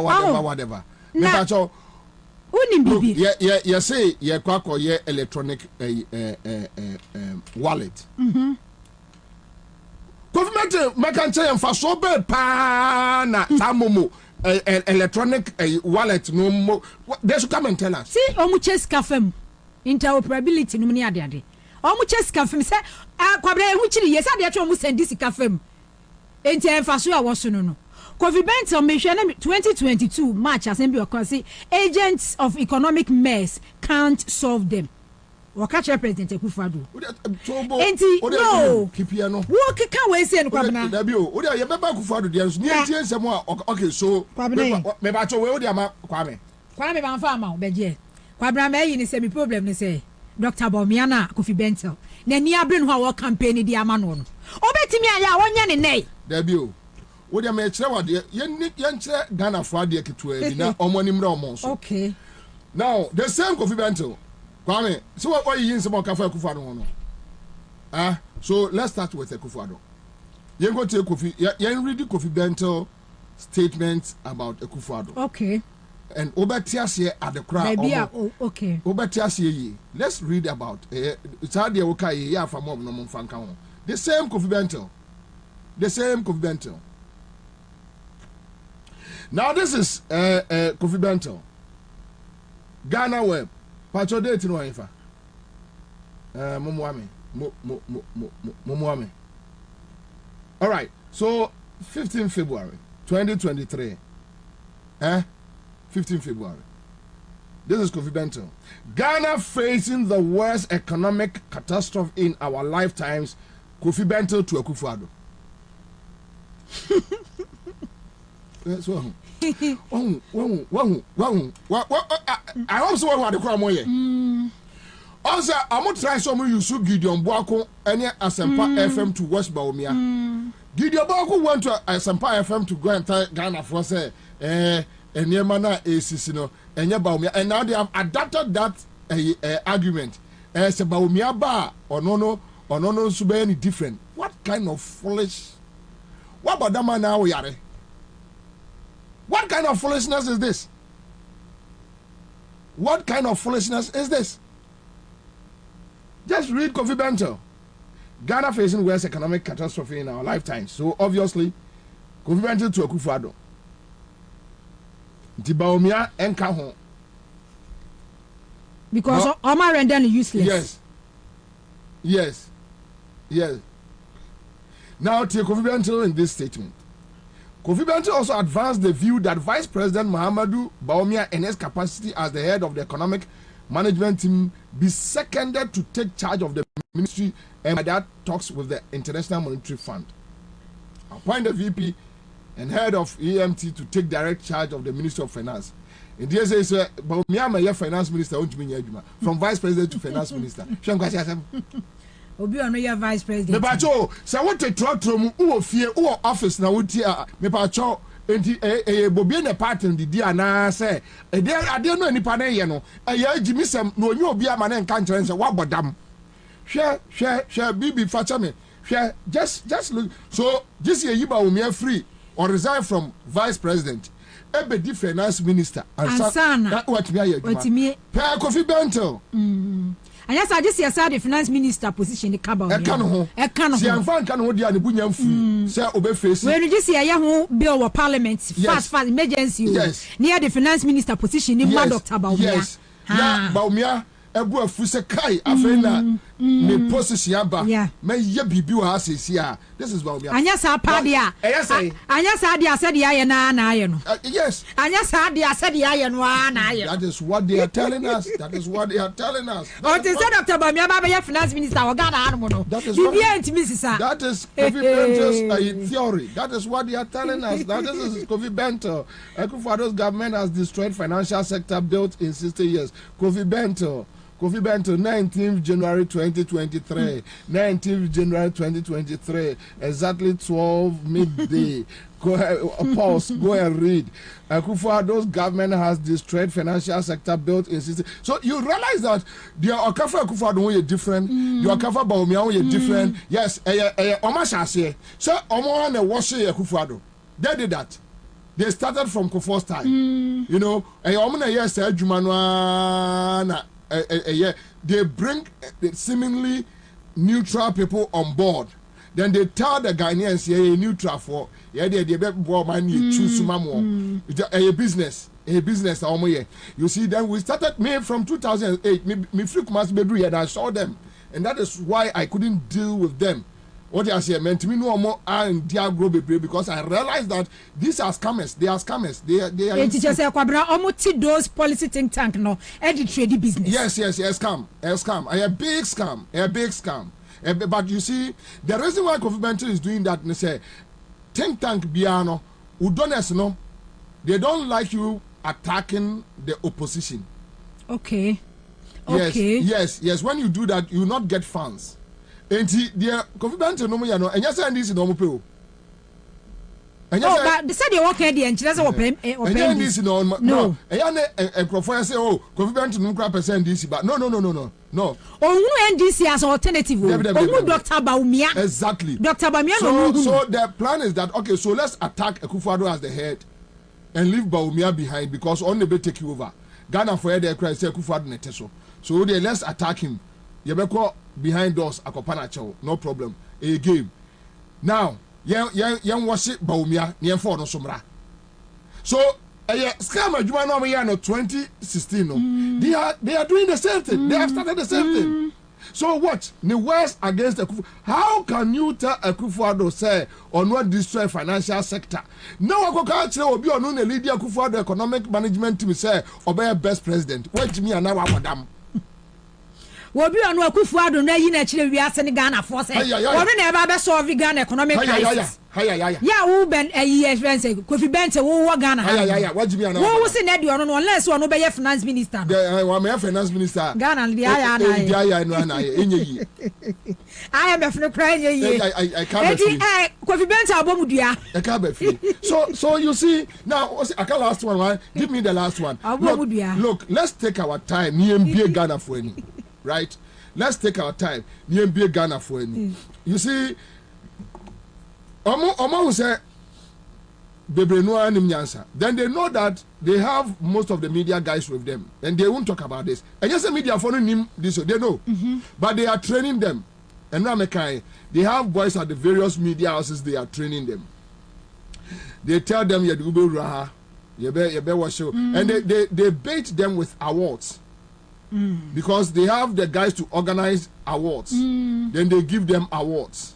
Right? Best journalist for the year. No man Picanto car, no the mood that want to say yes, me your best journalist of the year. They publish them because they have editors at Daily Graphic. They publish them our front page, right? So a scam almost here from Kufuor time 2000, and they have been doing that scam. They don't want anybody to dismantle it. Almost said that. So anytime they go after people, they see like, oh, we no kaya. No. And last time, some agent February and say, me got 2 or more. Now, Kwasia Bako show me news as we join or cancer me Bechiano. That was one for Jimmy B and Flu and the table, no dear Piawa. I was my name, sir. I don't go boy. Go boy, my name, sir. So I can't me Bechiano, and me burden of so floco. Many list over, not list over. One person common will build a relationship. You see, no, the point is, as a man catch on one tiasia, but no cry. Yeah. No cry. A scam. And they have started, look at Bentel. Now, you're ready, last one way. But I'm a date, you know. Top one. Or say you don't have the right to live like an Arabian king, flying private jets when the rest of us can't feed. Kofi Bentel to Kufuor. Who told you about me and fly a private jet? One kind. Yeah, I saw it. Huh? So, you see, we need to tighten up the loopholes. So, you tighten it up. Then we need to tighten it up and allow the NDC John to do their work. I see a shift here focus because almost as here. Now, I would say last minute after in the walker. Arabian king. Yes. That's what it does. So, Nanama. Confrontation no matter say Ghana for your chimo adwinisi so keke that they have started another work. Almost say another washing. Eya omo wash omo e de omo eba. And now is Baumia's 10. And I say now dey omo ka che Baumia a preachers no say obi aka ka che say vice president di ontimi nya hwe. Vice President de on ni power bia. And a Vice President Dr. Bawumia set questions ma new predecessor. They have forgotten that this same Bawumia during Mills Tiasia Mahama. I catch Mahama say Mahama is the luckiest Vice President Wenya Akwenya to develop the country. Omukasa on here we have Bob. Yeah, na enokwa na Mahama no. One yes or communication expert when you're economist. One you're economist. Now almost say Esa Mahama Nenya Akwenya pa. Yeah, what's a Morgana Tumpon? Morgana Tumpon. Enti Melson Kahu and an advice in the Sonkahu. Today, the same people are telling us, oh, we advise us. Only to me, dear. We advise dear and dear. Kwabena so convention. Dr. Bawumia na onu yi ni hu afiri mu a na chidifuo nyina person mo kire say President Kufuor na mismanage economy no. Ono ni reckless nema na ase. Enye the same Dr. Bawumia no set questions say 120 any man predecessor. Say grade or say otie Jomama and Professor Jomama 700 questions. Why? We wale osibanjo. The man is so daft, so Bawumia is so shallow, very useless boy. I mean, very useless guy. I don't know how this position between very useless guy. Or say, or 700 questions. Look at that. Yeah, cause I say, ya two light bill mo, a man for one chere womo. Water bill about for air cam menu ka say aduane board can't stress a cost strike what Jimmy step up e be pim san mei akora bia mutua 90 pesos mutum wo sa kasa wo set questions 700 na questions no one na you the answers ya so bu o man na o man ko anywhere so without IMF intervention Ghana ya asay say Jomama ewo opposition opposition 700 questions o ya no a ya be ya humbeto e say 700 questions no Jomama ya no ya humbeto sorry won na ni omre Joma opa afim say Jomama o pushing na Jomama the answers ba like say o man ya bibia afim no mo de ato aso yenye last one way unim this issues about green Ghana we will come and deal with it. Okay. We will find the figures and come and deal with it. Okay. Because and you may free move no. Unu say Jinapo aka kire say enuano bi ayira. Yeah, and run the report. Was enuano 2021 about 30% and 2022 about 20% ayira. Enua etuyira. Etuyira. Okay, say ombeka say sada enuano bi ase. Almost say enuano tuko. Enuano tuko. Okay. So today and that is my problem with NDC communication. Communication, yes, said you TV, ni radio, so a strategy. John Jinapo catch also in Yanaira, and then can say NDC communicators across the country. And one on one more Chadia, Sadia, and my friends say, flyer said, you know, Amobia, acquire Mode Ghana, Sika, and India, Afaso. You think fast. Guerrilla tactics, you think fast. You push it into the system. And here you got it about what? What I say, and here, a strategy, and that is what they have been. Say, NDC were power and NDC minister, Kokas, as we are. Ha, me come at you, say, and Kakajo Mama, so forever. What do you are? I mean, Yana. Where do you near? I'm in Yana. Where do you near? I'm in Yana. Omoba Kasama, Aka, Dijoma, Chama, where do you near? I'm in Yakrampira. And unfortunately, these communicators are not pay, Metiomo on various platforms. Meshasa, Mr. Demma, Osumiti. But I done a photo shoot, and he won't mean a photo shoot in Siwa. And I am around Konkonko. They don't seek advice from anybody. They don't want you to come closer. Budgeting. I come and do be a person minor. Anyway, so let's do this. And the Green Ghana issues, there are serious issues. I mean, may the better and then the other time I will deal with it. But Nanama, quick one on school feeding. GES Ghana Health Service Eastern Region. I can't say you have the story here. Not the video. Ghana Education Service or Ghana Ghana Health Service or Ghana Health Service and Ghana Education Service. Okay. My press conference. Okay. And Ghana. Okay. On school feeding. Yeah. On school feeding. It's on our platform and it's on our platform. So let me just. And Ramana near broke, Abna. Yeah. Almost 90 pesos in a day. Copin Bromania 350 pesos. Because what catch will be say on when you are ne and ne and you are D. That's a 97 pesos. And Corano, a Janiban one Wadiama. Nothing. And you be beyond one Wadiama Coranis woman. And what boarding? And Yana ye discuss about red oil. And wobo aya and no cradia and we ya minimum a year and baby red oil po now and a bro with the ayana castle bro crad a breath but a bro from January by Pim April ya to a bro bag mu 400 Ghana cedis. It is a nippon school feeding now why no they were Jenny 2021 now kosuya 1 Ghana cedis. 2021 and be a bro bag. 2021 a bro bag best 300 Ghana cedis. 350 Ghana cedis. It is a a bro bag. I come more than 1,000 Ghana cedis. What does suit you as a kid a year less than 1 cedi? Ni better than one way you are the area. Me person go muntia 50 Ghana. 50 pesos. How? Say? 50 pesos say. How say? Say mentia say. Yet Chroma I Obaya MPP Niga no I know on the can at a Peace FM no.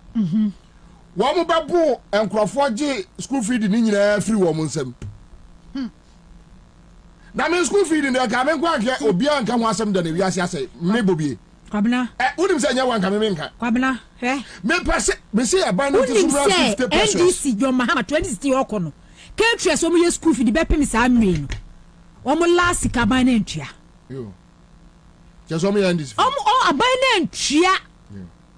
NDC caterers na no woman, but if you come as scientific say NDC MPP women organizer your mama time no kutebi.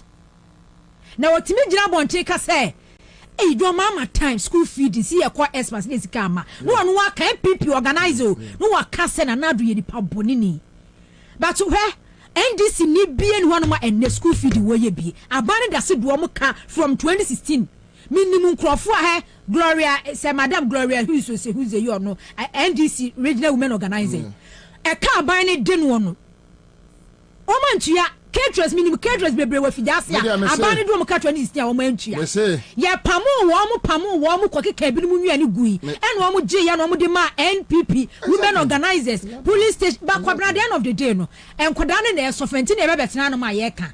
Enye wo musika bia ye ntua ye but ade de ye hu ane se ye school feeding mami ye no anuane amankora no kwabra aduane na ye no makwa ne papa be na ye mami 50 pesos kura ankampe ka kufa no mte sufa mra 50 pesos hwa hey na papa nya hwa bone ofajai okay so ye mami ready a GS ne omo ayi okay Ansah Joma Makwaka say, Enkola no edi aduane, eya ete say enkrama aduane. Omu fie enkrama kure ni. Eya omu bedi di natem. Okay, so yeah, the story now to say, eya Star FM online, Eastern Region, GES, GHS raise serious concerns over poor feeding of peoples. All right, so roll it.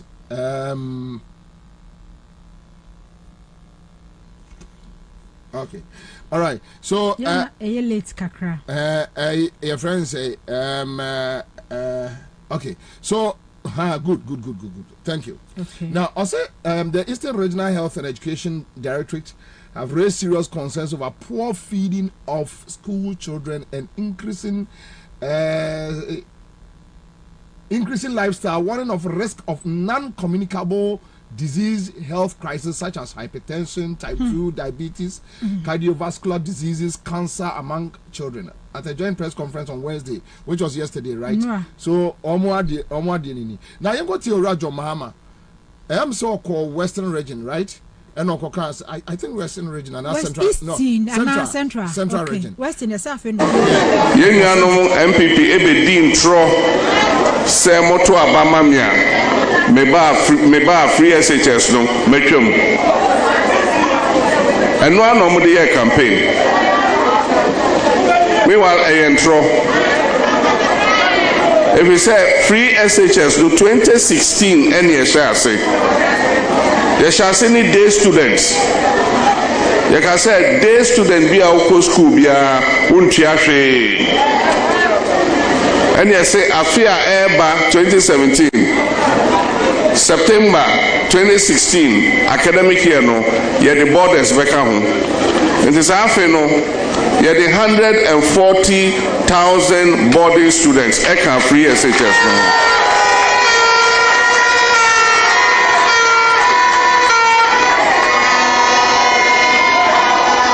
If we say Constitution, let's say we should do it progressively.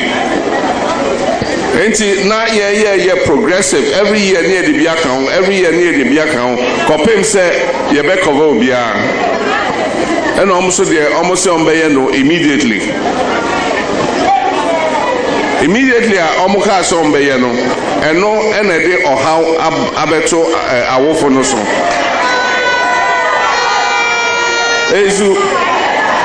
Because Ansah now be share free HS I say, or making sure say dormitories were home, and Kwadanu Benya baby ada. Also making sure say classrooms were home, our Benya baby Asian there. Also making sure say dining hall were home, baby on beti me didi. And the share say no, and I need see dormitories, dining halls. This and your money na. It was secondary schools thing na. And you see e-blocks, community day schools, so I can if you say in say and Kwadano Bedon one, it was so munya school ni biko. And we mobile. Say free SHS no at once.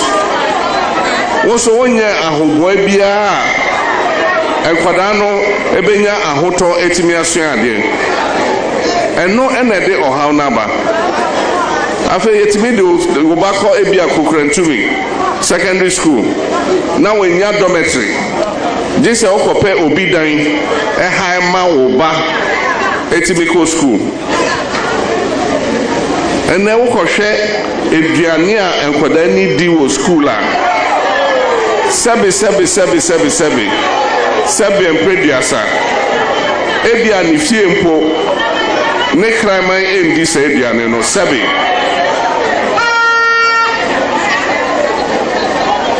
And Kwadani in every school bar, no more phone.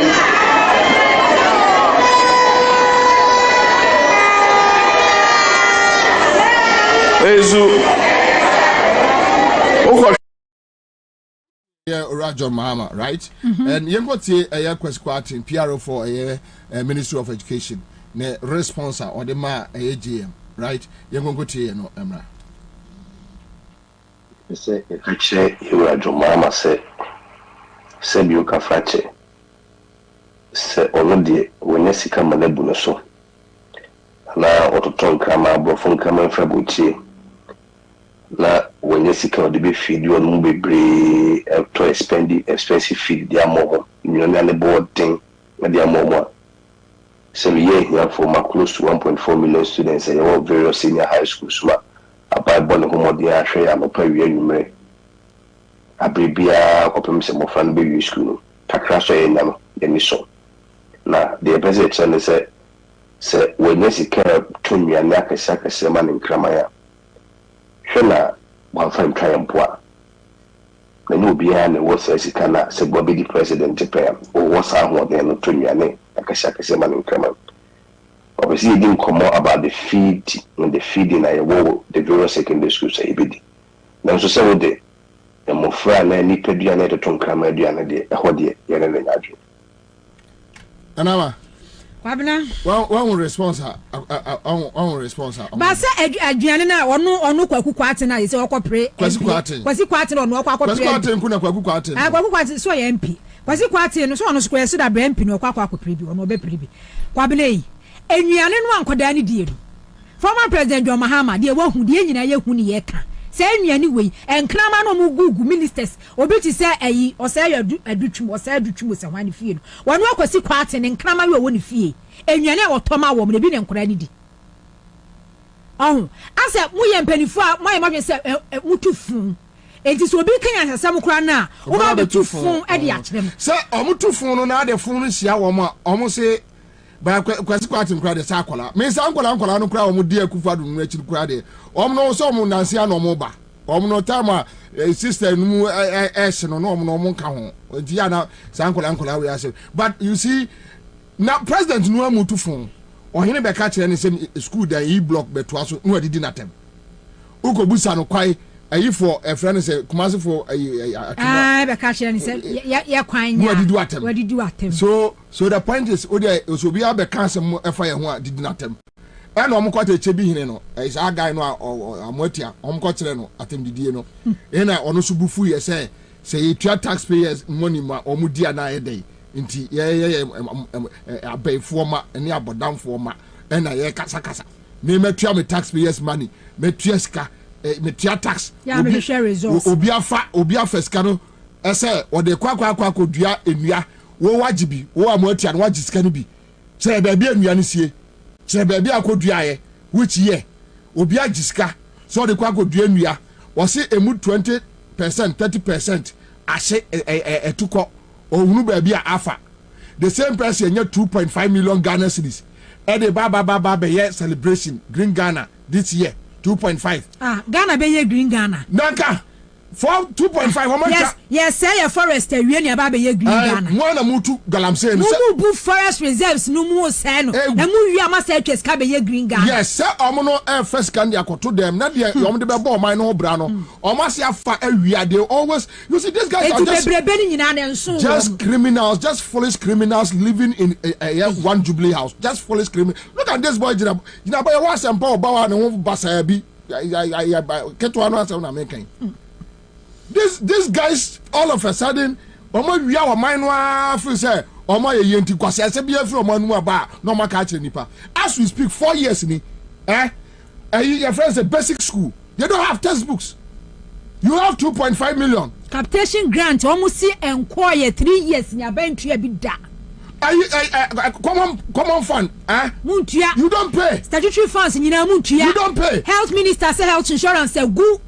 82.5 no go for free fa. What said your reserves, your forest reserves were 2.5 million Ghana cedis. Koye green Ghana. So there be o say what say na we say to sika so be green Ghana. There be o betimi awia. They can steal the money. They always look. As a bay, as on me a bay for they almost form said near master. But often Sikani say we are. What the Baba be doing so? Because the good after you are out of power, will be a financial. So when you're sick, what they to Chabine, why in a wood? And a man kuta restaurant, I can see a year. The Kwabena do pay on any generation, woman, where we. You are not paying a funds. You are not paying why? Get fund and call. Just education sector, Bibia Basa, Bibia scatter. Basic schools need textbooks. So, Kwabena, 80, Kwasi former President John Mahama said, "Be Krama will fear. One feeding a year, Kwabena won't say. Second man say, what trope was say? 80 said, the Eastern region, Health Directorate. And education directorate, woman you now the joint release aban where you do mubodi. Because I'm could answer one feeding could any year and could only best say, Omun in your fair, Yadia Basa the Baba woman. So President Ekufado Magana Faso te say, was every Friday your Bema Grande chocolate. Ewa hifa. Education Minister ko school bi mu a ne yade kan yi caterers asutue ne ya ye jollof fu bi nwisi jollof bi ne yade nkosi atoto so ne wakwa kwaji bi no odi ne obeka kire Ghana for say ye hwe nuane yade se o ti de share na mfurum fa ne wakara no atum o fa aka na chia no apia gu no ohoro nanum it is obeka say former president wanya ne ho na so de otonuane papa kwasi kwatin ya bra ne service anse munu ni efun no amututu no na say no on your press conference, encoded the GES and the Ghana Health Service for Atamo Eastern Region. And I know, say, Ghana Health Service Director, no, Eastern Region, any GES Director, no, on transfer. Type 2 diabetes. Me so on transfer. Oh, yeah. On the other was a son. Press conference in your Thank you so much for joining us live on Accra 100.5 Citizen Show. Thursday afternoon, we are here till 6 p.m. And that's how we do it from Mondays to Fridays. We are here. We are the champions.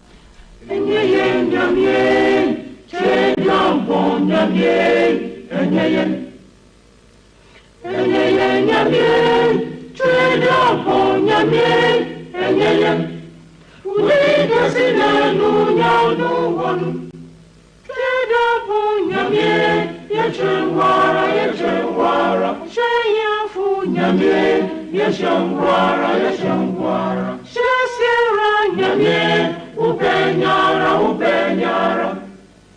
Nyane tini nyane yo Wunguara nefiu Yedia ubrasi kasi dauswasio Yeri dauswasio Nyamye Diye hasida Nyamye Treglampo nyamye Nyamye Treglampo nyamye Udika sinano nyano wonu Treglampo nyamye Yechengwara Sheyafu nyamye Yechengwara Shesira nyamye Upenyara Oyani ala unyo Munguara nefiu Yedia ubrasi kasi dauswasio Yeri dauswasio Nyamye Jena sida. I'll be back.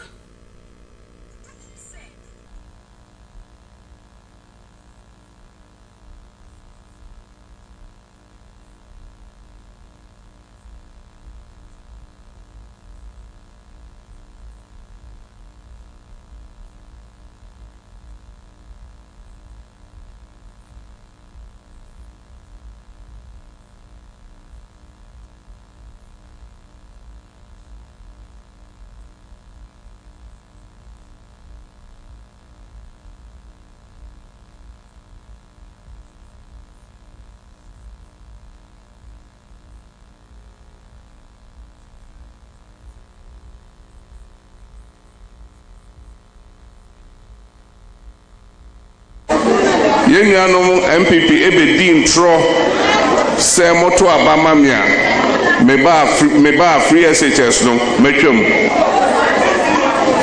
eno anom de year campaign meanwhile ntro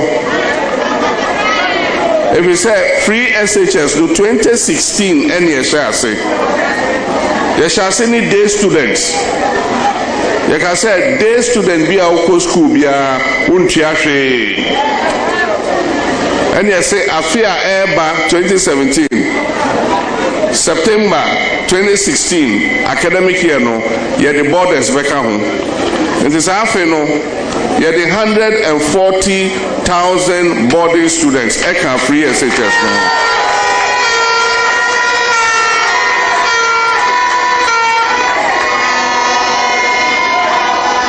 If we say Constitution, let's say we should do it progressively. Now, yeah, progressive. Every year near the Biakon, every year near the Biakon. Copim say, Yebeko Bia. And almost there, almost on Bayano immediately. Immediately, I almost on Bayano. And no, and a day or how Abeto Awofonoso.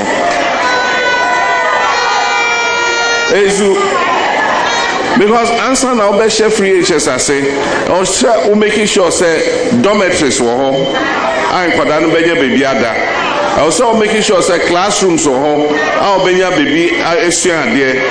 Also making sure say dining hall were home, baby on beti me didi.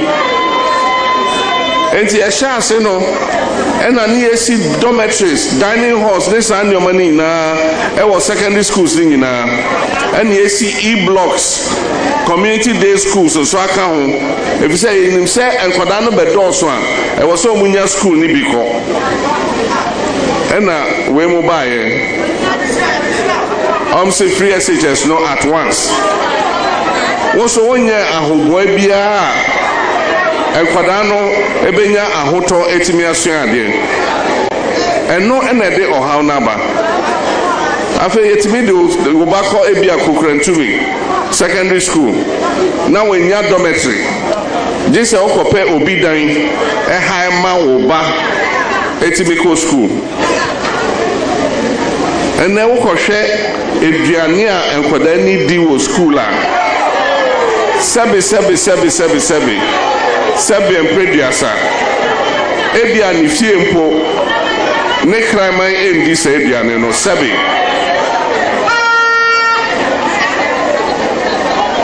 enkwada ni na free school ba no mo afonfon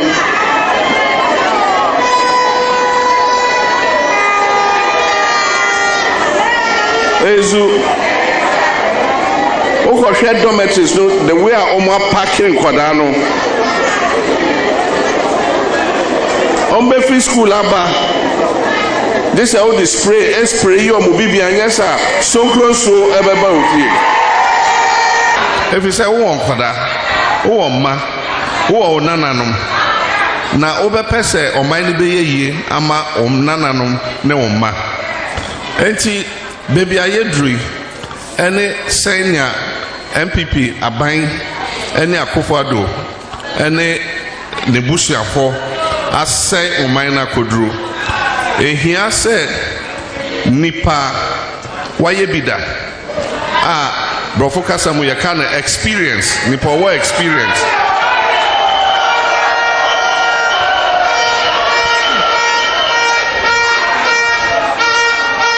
Sani pano ene hia se obesa abesiesi oman no na waje oman no ejina na nan so enti na meka se 2024 abatwa ye betui ne hia ne experience so ultimate Scotland school ensua experience ya dia ejuma wa ye aya no wenya ho experience. Enti brofo kasamu ya say ya per experience ya per experiment ya dey a wo try ahwe debi be enfensie ni ena obi be ka say mo so menhwe eni So me share any and me. Like I said, namu na NDC for muhu ejuma ye boy a free process meals abreso ebe pay my breso akwan ensure electricity hospital airport harbor ni na ye and so yenu anomo de anode ebe ka kire Ghana said yeni mejuma ne ye enti yemfi ho na omo dia omo ba ombe dane Ghana sura himemu enne Ghana ahia ye yetimi ntua ye ka ohia poso ena akire ye ya bakosemu yehu sejuma no ennafum eyejuma din ye nti obia eboa edidru baby no obia beje no de ato so say din wo ho wonim hwe incompetent almost omoka broni kasa omo brof ni e broni for the India me kasa Ghana for brof ni bi ezu etomba incompetent Mahama administration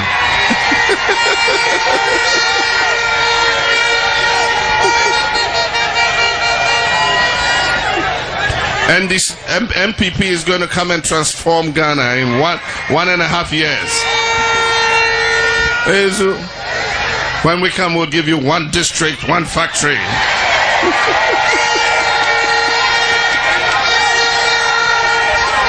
Ezu, Nanya brofun kwa no muka slangs omo. Ye ka twimpo ye ka slangs.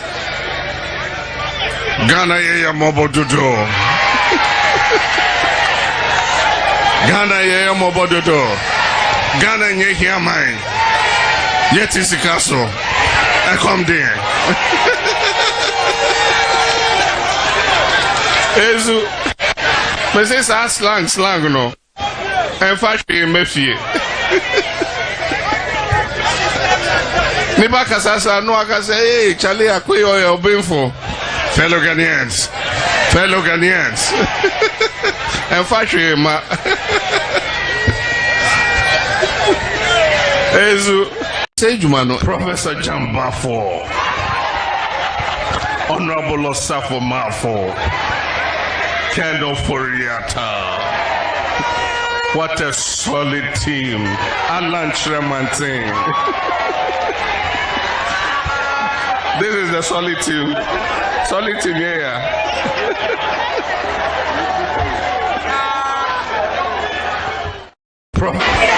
Pempenswa Ghana Edri.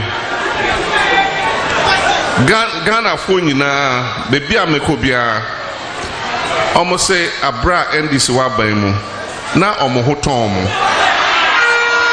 Ezu almost na Ghana nane sura himemu. And so obia ye ne juma kakra enye bibi hwe ne ho ehwe ne ma. And so enne die cry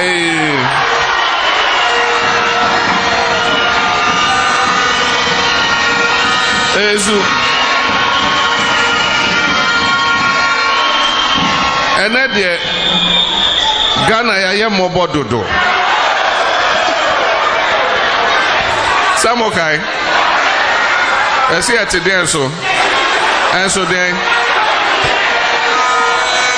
na nempo na come dey change dey bia ezu enso ye nuanom omo bie anopa obie radio obeti omo anu gegegegege ade a emma omo ntimi mbu oman ene se omo nya nipa omo tie efoto omo nya nipa omo je omo fomso etum enti they are not able to learn from their mistakes because basically say na Ghana yesika sema say edruno still they are not accepting responsibility utia almost they be enye omo enti ya hwan ya Ghana for ya fomso hwan na kobo obosia no eya moa enso de bia obie eyi a yese o de bi eye COVID-19 ene mane basa Yes, yeah, Russia-Ukraine war and a man basa.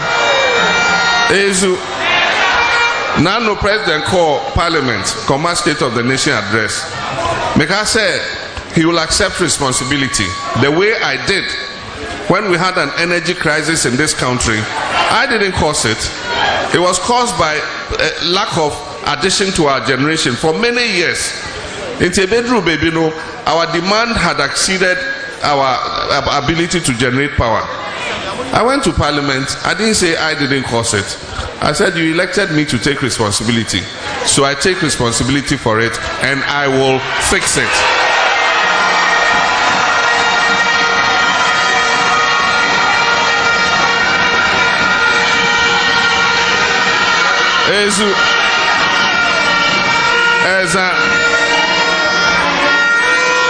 That is what leadership is about. This is a president who cannot take responsibility. And if you can't take responsibility, you can't fix anything.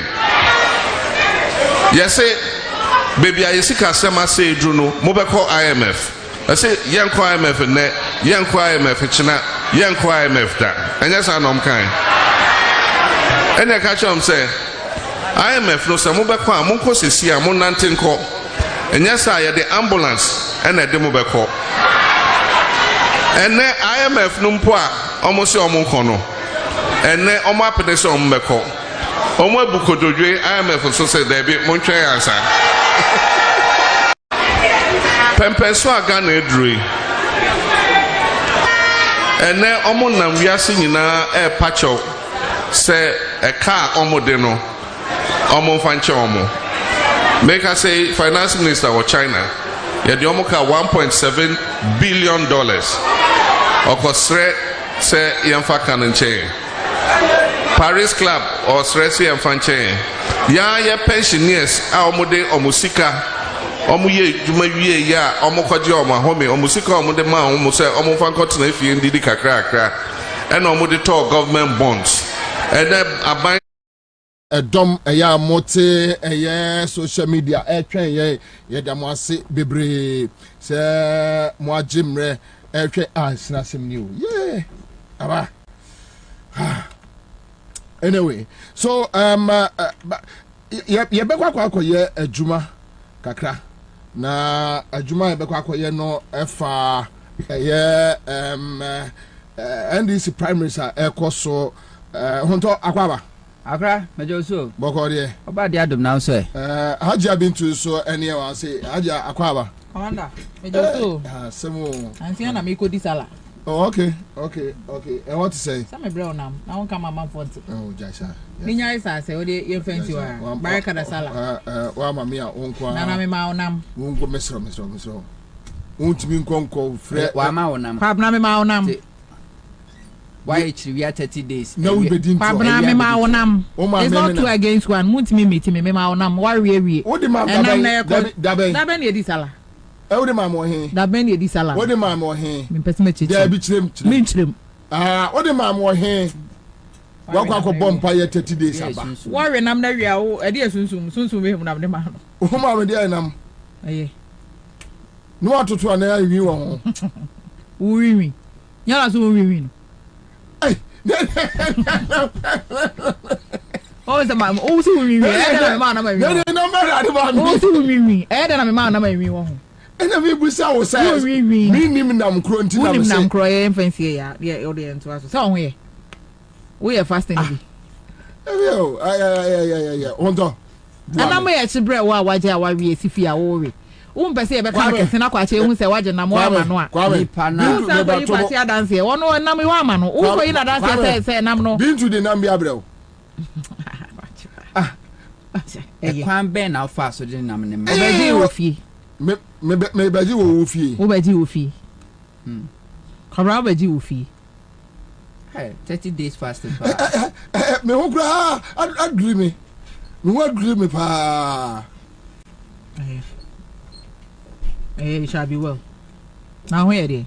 And I'm proud now saying I don't feel. I'm a picture of hey, it's not some big cray. Who see a picture and I'm a young for my children. I now be a Ubiva one. Don't plan that number. A number. Me, Madam Pizza already. Nam de onyame anu ana se nipa. Mpacho ye mejeje ho. Oh, just obetieni.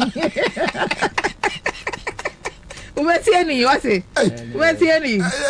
Anyway, onto your Baba dealing with NDC primaries and then some of your vets and various vets and our Greater Accra. So I mean, I have been to be inside Phyllis Amahe. Baba dealing with it, but now so you may be a person. Yeah, I mean, perceive ye can be about that. We say na moka school feeding program. Yeah, and galamsey. Then pimping 7 basa no. Ya near focus no. Could do one more, and never will be cost was National Insurance Scheme as we speak. Oh, sir, Minister Naka. Yes, Kokwaji, my man, Nanka said to name to Aka. Nanso other suit, but I'm a fancy and come out for near tea for ne. Na me free shop nebe. Here at Tulamti. Oh, Toyota specialist or Russia. Yeah. And the shop na me tia na show na into dash in na native. How the program need on Fenya group. Oh, that crazy a call no. Yeah. So can you to so can you to it at the modern bomb. Where did Elamte? Madam Lamte now so Lamte back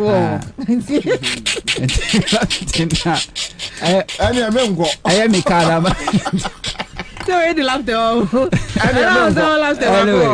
Anyway, now I bet you're wrong. National Insurance Scheme.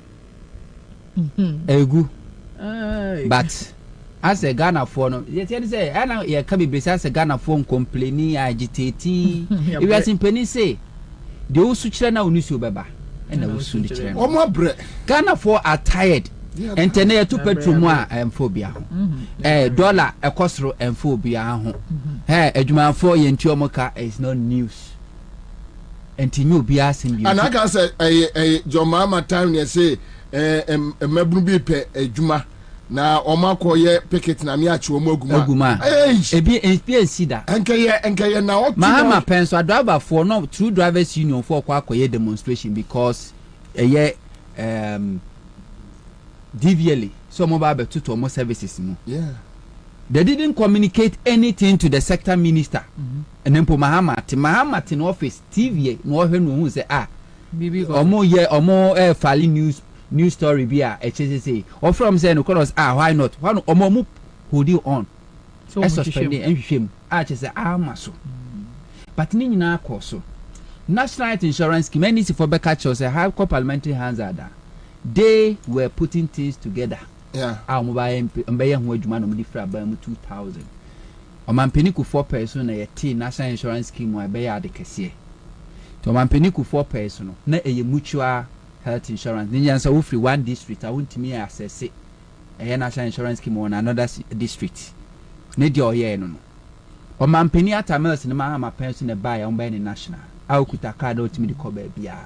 ABC national headquarters at the Mamo. But I think the NDC fairly one promise about the one time premium something. Or man penny at a mercy ball shares or buy one time premium.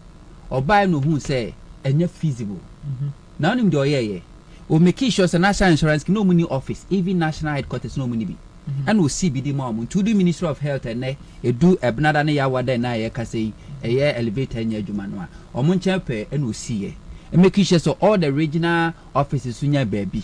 We share subscription a idea if you cost through. We share Sicalo Mutia Edema service providers if you cost through pa. National Insurance Scheme my name said 20 as of 2016. Na a boomia subscription cost run.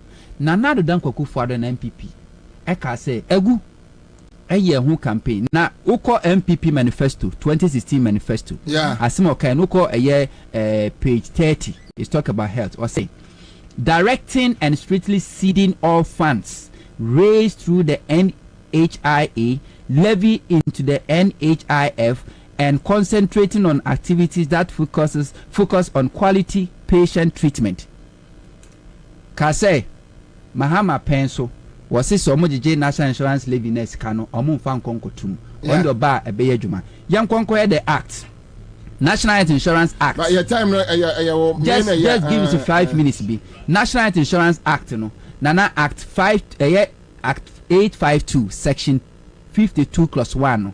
The watcho huni or say the minister responsible for finance shall within 30 days after collection of the levy cause the levy to be paid directly into the fund and furnish the minister responsible for health and the authority with the evidence of payment. Achisi ajiji national insurance levy a port ni ate okoto aduane ni ate okoto nsu ni ate ojiji sika no a emra ne say within 30 days no also this sika no kokoto fund na di adwuma na nado dan kwakufu ado MPP promise o make ye no okofa mahama 4 years under mahama sika omojiji through national insurance scheme no na aka ne nyina bomu a eye 4.252 billion Ghana cedis.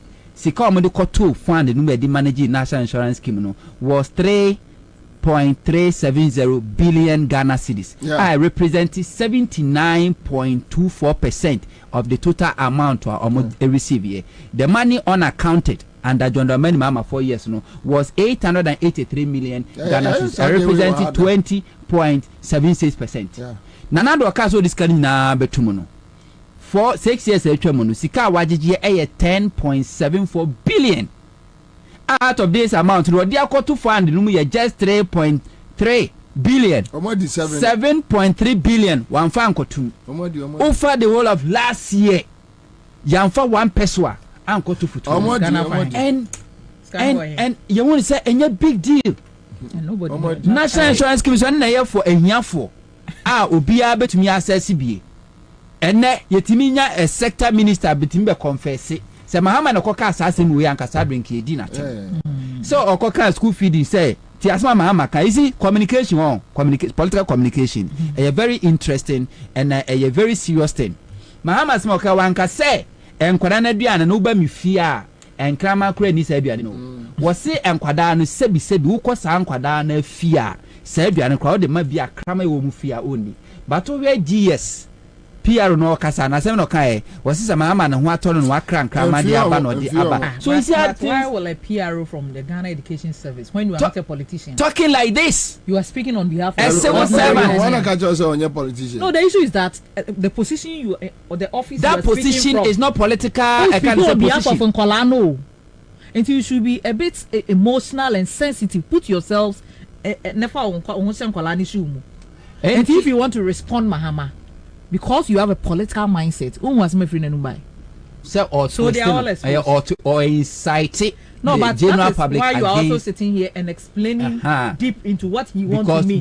Because if you want to explain Mahama's comments, somebody will also explain you. Namacho said, when him the target audience, the target audience when him said they are gullible, the other can be ano or mobefa, and to less incite the target audience against Mahama. Now, and we say, okay, Rollins depends. Rollins can say, as I'm going to say, okay, in pa.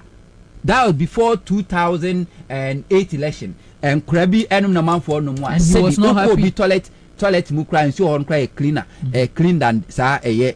Yes, so Mahama say, Rollins say, the ensure crowd they fashion a toilet. Yes, ensure and crofo enum. In the same thing that they want to do. They have been like that for quite a long time. Yen can't, because national insurance scheme we nana say a shed transimani gua.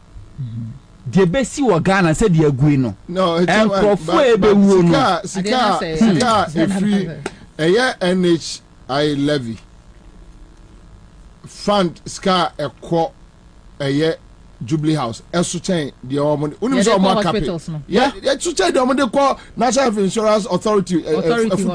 I go find Dr. Okoboy. Sika free Omoha, they come manage facility no. Also, Dr. Okoboy. Omojeje a year health insurance levy. I auto idea. Bibia was wa ubetia. Omojeje the eco presidency for operations. Ascertain the eco national insurance secretariat. Yeah. Meanwhile, this money, the levy supposed per the act, no, per the act, and this money is supposed to go to national insurance fund. But who is monitoring this? No. Okoboy, what you can't come back to say Ubetia. Okoboy, your friend say former MP. Can we have a boy Rebecca deal? Okoboy, there you want to know. That's why Rebecca. Yeah, I pointed to perform at TV radio. So I find gentleman, oh, yeah, when you day, blah blah. Then why? We cannot even talk. Want to mean Kasa? Berman Sapon, our na ye PR de ma national insurance scheme ɛdeɛ na moyɛ monka hwee ɛna motoa na nsɛm hyehyɛ mo ho monnim nya sɛbio monnim nyansa mpo kora sɛ mode sɛ montumi nka mbɛwe sa mo nsɛm de ahyɛ obi ano na obi aka because national insurance scheme na ɛno na mmerewafoɔ ne nkwakorafoɔ na ɛwɔ nkurase no titiri yi so Omaguno. Anyway. Okay, so I jump into you go straight to NDC headquarters and now we're vetting. Breaking it down. My yanko. Nana me call but mamichia etifu nyina o muti akara from ewie na emo mu say is for God and country. See betna na most of the time and someone okay can na obi fi say bia we incite obi against obi. Sometimes like Unto is saying Ghana for nsem we say otnase na unya bre na wuchire mu chire mo because ade bi wo ho a logic common sense social science also obi atimi apply. For instance we be the policy about national health is a national policy.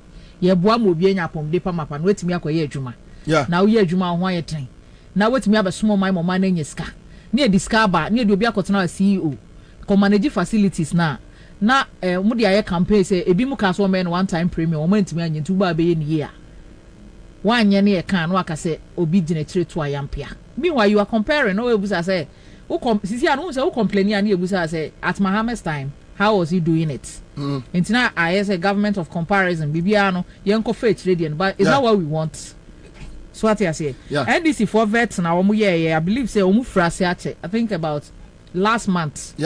And now vetting nibbing on the various constituencies. As far as we know, I think it's the 13th May no Metuabano. And some of the areas 13th May Abana Yebetono. NDC Kotuaba for competency and seriousness because baby are partner Druno anyama frasie free time omoya elections branch elections constituency region to national and no here kwan delegate fast so to aba you can see said the delegates are poised for something 2024 and it's reflected in the national elections say omko to aba na omuyi enipa bi a omu say battle ready obi frame make a chem say then this is for how many makoto about you chairman no ya organizer no ya secretary no ya communication officer crowd no ya na women organizer there enti no ya for nko no makoto about was it where obi busa me where which constituency no national okay say about players are NDC for you or more for the 2024 it's like they are battle ready. So you see, Nipana Sema Wakana, that's why he want to mean. And see, what I'm saying is that this primary is not a cosono. And Rami will say, "Why single room be or Asawasi constituency?" That's what I say. What is happening there? Asawasi constituency, the Enema air coso. A Greater Accra vet means a Sanim Radam. So with Greater Accra, what is happening? Greater Accra for vet almost all the constituencies or be our petitions about raising concern about how our elections so and then the region have called because of the petition bar I also a friend so I'll give you the list. Okay. My friend, but they have not sent me the list, but I don't want to. All right. Say what your friend say I also West Wogon. Update need to say. I don't have the list here. I also West Wogon question the list I have here is Lower West Akim. Lower West Akim. Me whose statement to be away from the chairman now or calling on the national executive. So it has been put on hold. Lower basically constituencies are put on hold, you know. Okay. Or more put on hold. And Uko Lower West Akim, I think it's 2016 no. Or candidate here, Shelley. Na Frempong. All right. Okay. Nah. Or no or Malmu votes. But moving into 2020, I think they have a candidate called Michael Edusei. Now Michael Edusei is contesting again. Okay. And then there is another candidate called Majid Nuhu. Okay. And Obiso the Owen. Abranti Owen no. And it's any pami and sending in funny enough, no, there is petition against each candidate. Any pami and sending in the Michael Edusei guy is a former candidate of that constituency. But I don't know why they have written a petition against him. And to me inquiries nature me say he was campaigning skirt and blouse. And see 2020 na or your campaign for skirt and blouse or campaign say who say Lower West Akimi achim eastern region areas na no NDC vote no so enti no catch rank for say they should vote for him and vote for President Nana Addo Dankwa Akufo-Addo. And me encourage Musa Chama and say, was it on record? Say munya evidences be a choice and oh yes, I say oh they called him twice when he was a candidate for the party. They called him twice. So some people feel say he doesn't deserve a second opportunity, and I would deserve a second chance to be represented party, no, because in all no he's fighting for his personal interest, not the interest of the people, and answer the will of the party. Say be out there, for instance, will be any say lower Sakim, even parliamentary city crown adding saying this beji. But at the end of the day, go all out and tell the people that vote for NDC, no matter what, because you are going with issues. Who present issues, no explaining, then you give them reasons why they should, you are the better option or the better choice. But Abrante Michael, I do say, as a parliamentary candidate for the NDC in 2020, he was campaigning for himself. So actually, that constituency vetting is even on hold. They have not done it. And there is one Majid Nuhu, and also there's a petition against him that also by party in Munjay or by party in Munjay na or be joining party no 4 years. And when you have 4 years, he can go. Meanwhile, we pick a form, I file it, and so on. So you are petition at him. And I always know there. I have pictures and videos of him. They are sending mommy. I don't know. Producer bet me. I don't know. Or no, they also ex-convicts. Until we the person who said so be ex-convict. I want to mean co-contest now. After 10 years. After 10 years now, bet me. Okay, so maybe they need to prove themselves because you see his pictures circulating around. Yeah, the handcuff of Gunisa. Indeed, I've seen it. He's been handcuffed. Until me name say based on on criminal issues or frauding for or jijin for sika may we am away but bia at the end of the day what me clear no so until no when say bia or qualify so be content into looking at these 3 people now or more lower west Akim there is a petition against Eastern region, right? Yes, Eastern region. Yes. Okay, I'll come to Greater Accra after. Okay. Pick Greater Accra information by Mame Emma Yenua Penny Derek J. PD Yamano Akwaba. Oria Akwaba. Yenua. Boko there. Because now. Bet who's a fifa to where we are no yas and Kumakra. Speed permit we do. Me meet you. Who don't ya? No cray. Who don't ya? No, shut down for me, but I will be dear. Medase. Yeah, Baba dealing with issues, no. But then you're back. Now 2 places and a heat a womb. Ayawa so West Wogon. And I learned say still Oma uncle. And a friend say Aklugus then the chairman. And so at the CNE. What is happening? Nana me say and it is and 27th. Okay. And 3 plus 16 days then is for Kwakotwaba. Yet Nana we are still hoping. Say BBI at about NDC no. It's not because we are target to be named. We want the party to act to make sure say omo ebe consolidate omo gains omunya in 2020 said the beya konkoba say 2024 results never ba no obekwa for NDC performance in this constituency na ate at the abafom say na what twi mienu ntemu ani na yetena ha ebo Isaac Lamte ene as a constituency secretary chairman waka say NDC forced to forget it. NDC can never win that constituency. Or Frey, AC so person chere dream. It be di atem kan nyina. Ewie na nanso wow. Oko constituency ni mu a. Me de audio no tender exhibit in the producers. Attender them that Friday no.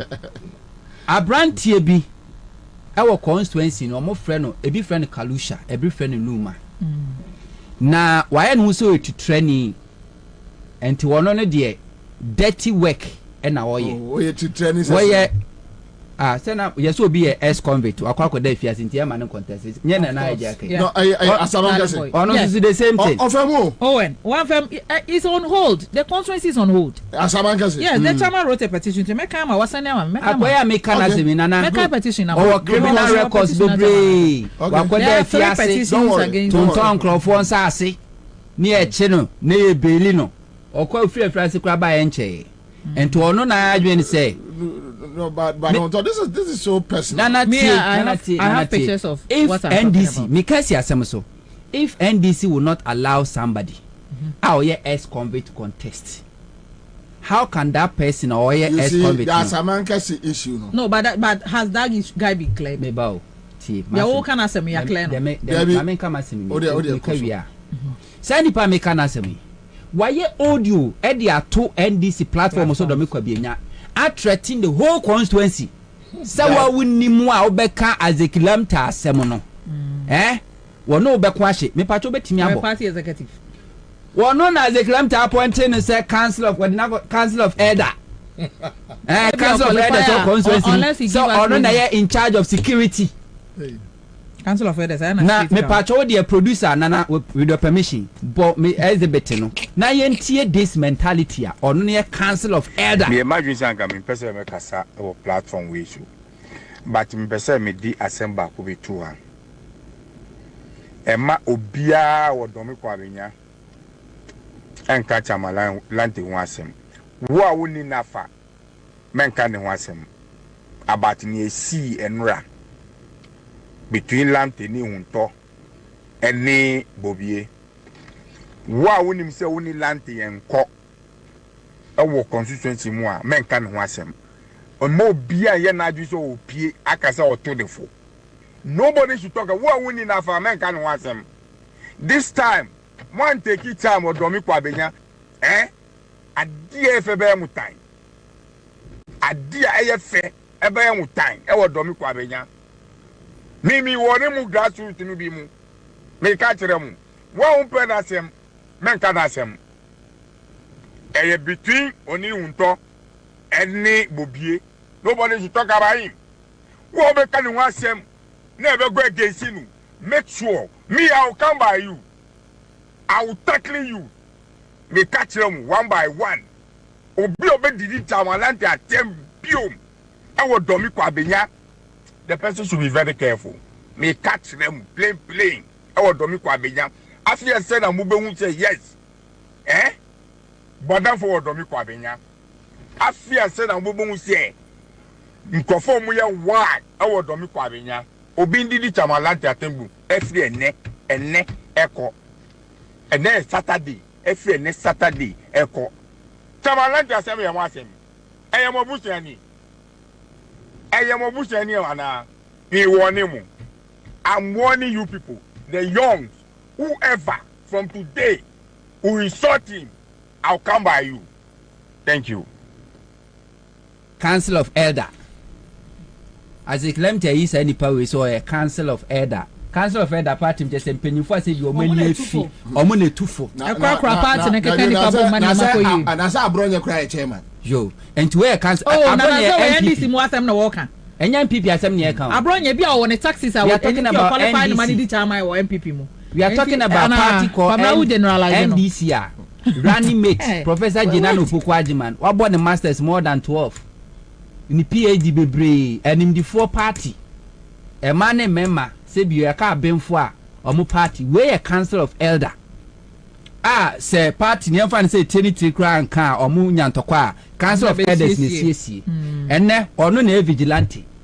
Or send a caution, warning, threat to a whole party in a constituency. So why wouldn't you as the but say a been betting the police station and report. I don't know, send the power and just a council of as the claimants are appointing itself or no nanya in charge of security. No party security. The issue is that what Kwabena wants to know is that coming in terms says they say we're threatening delegates Nina. Maybe the and an entire constituency. It's up to them. So move Jaya and your master, but I'm talking from so when was he a mere constituency move? Say but Saturday way, Mammy Alepuma Kurugu ya walk. Memeko Yama warning. Now Kwabena come here so beko. Yabeba this walk. And Luma or say more BNC constituency no more. Threaten Crawford, will beat you. Some of Yabu Binum cried at that. And Sanyamo when you know a cost of constituency no more. And penny phone to one among Nana Macao may say, a be a nene as a calamity. Nabefra the Ebedu region. ye bedu national because Crawford to Obama o sebra ne beye bibi. So if you fail to do it, definitely the way are you holding the government accountable, no, you too will be held accountable. And se party success in this Kwabena, you have a chairman who say the party can never win. You have a chairman. No, but he has explained that Komokra no is in contest. What contest? The word never. The word never. Infinity.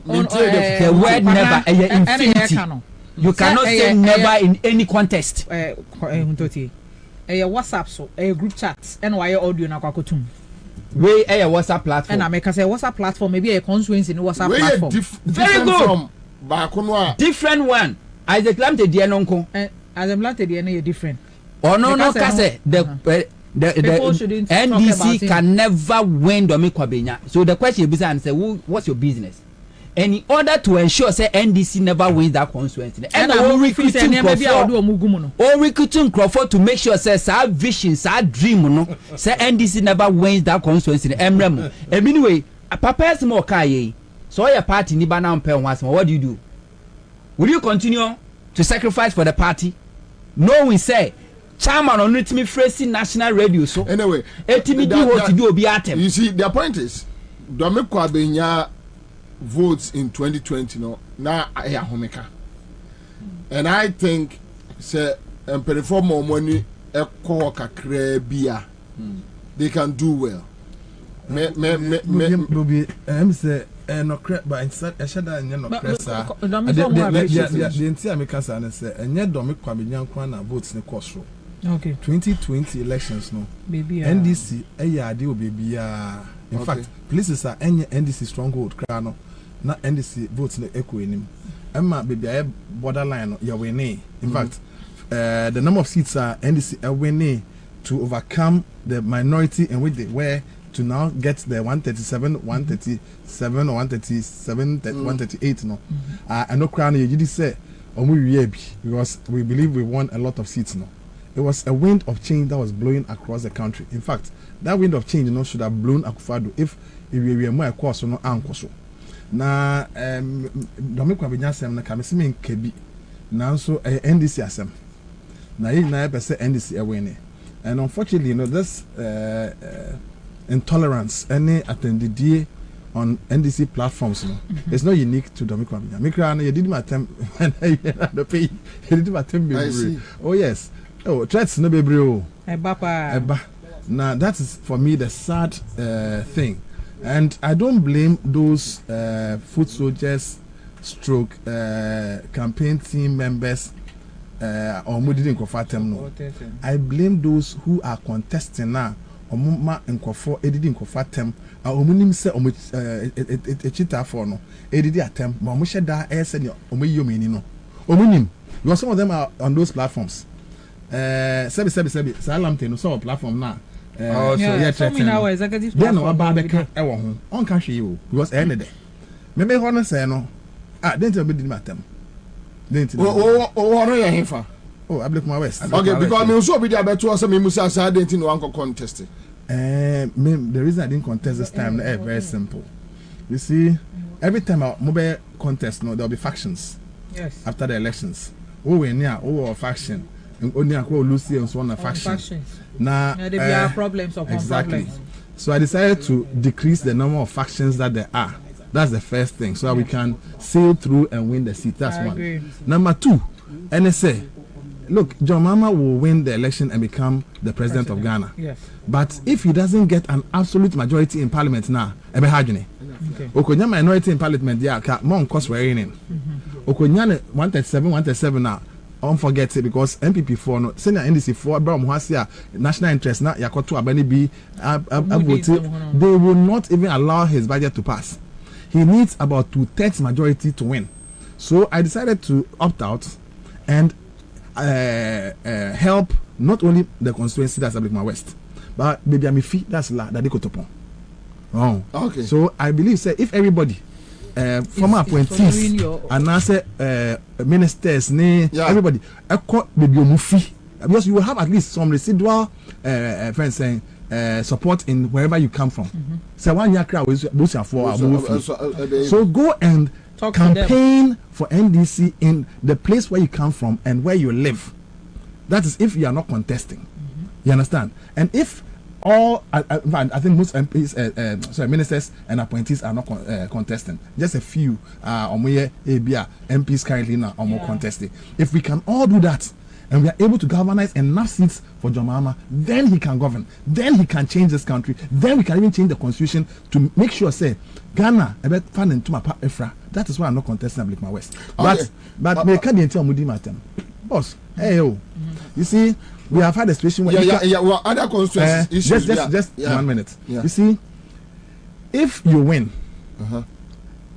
so which means all constituencies there's a problem. Oh, there are problems everywhere. My constituency, there's problem. Ablikma West. But you see, how deep is the problem? It's a very serious one. You see, but it's not unresolvable. It's resolvable, and that's what I'm forcing to say. Yeah, resolve. A problem there.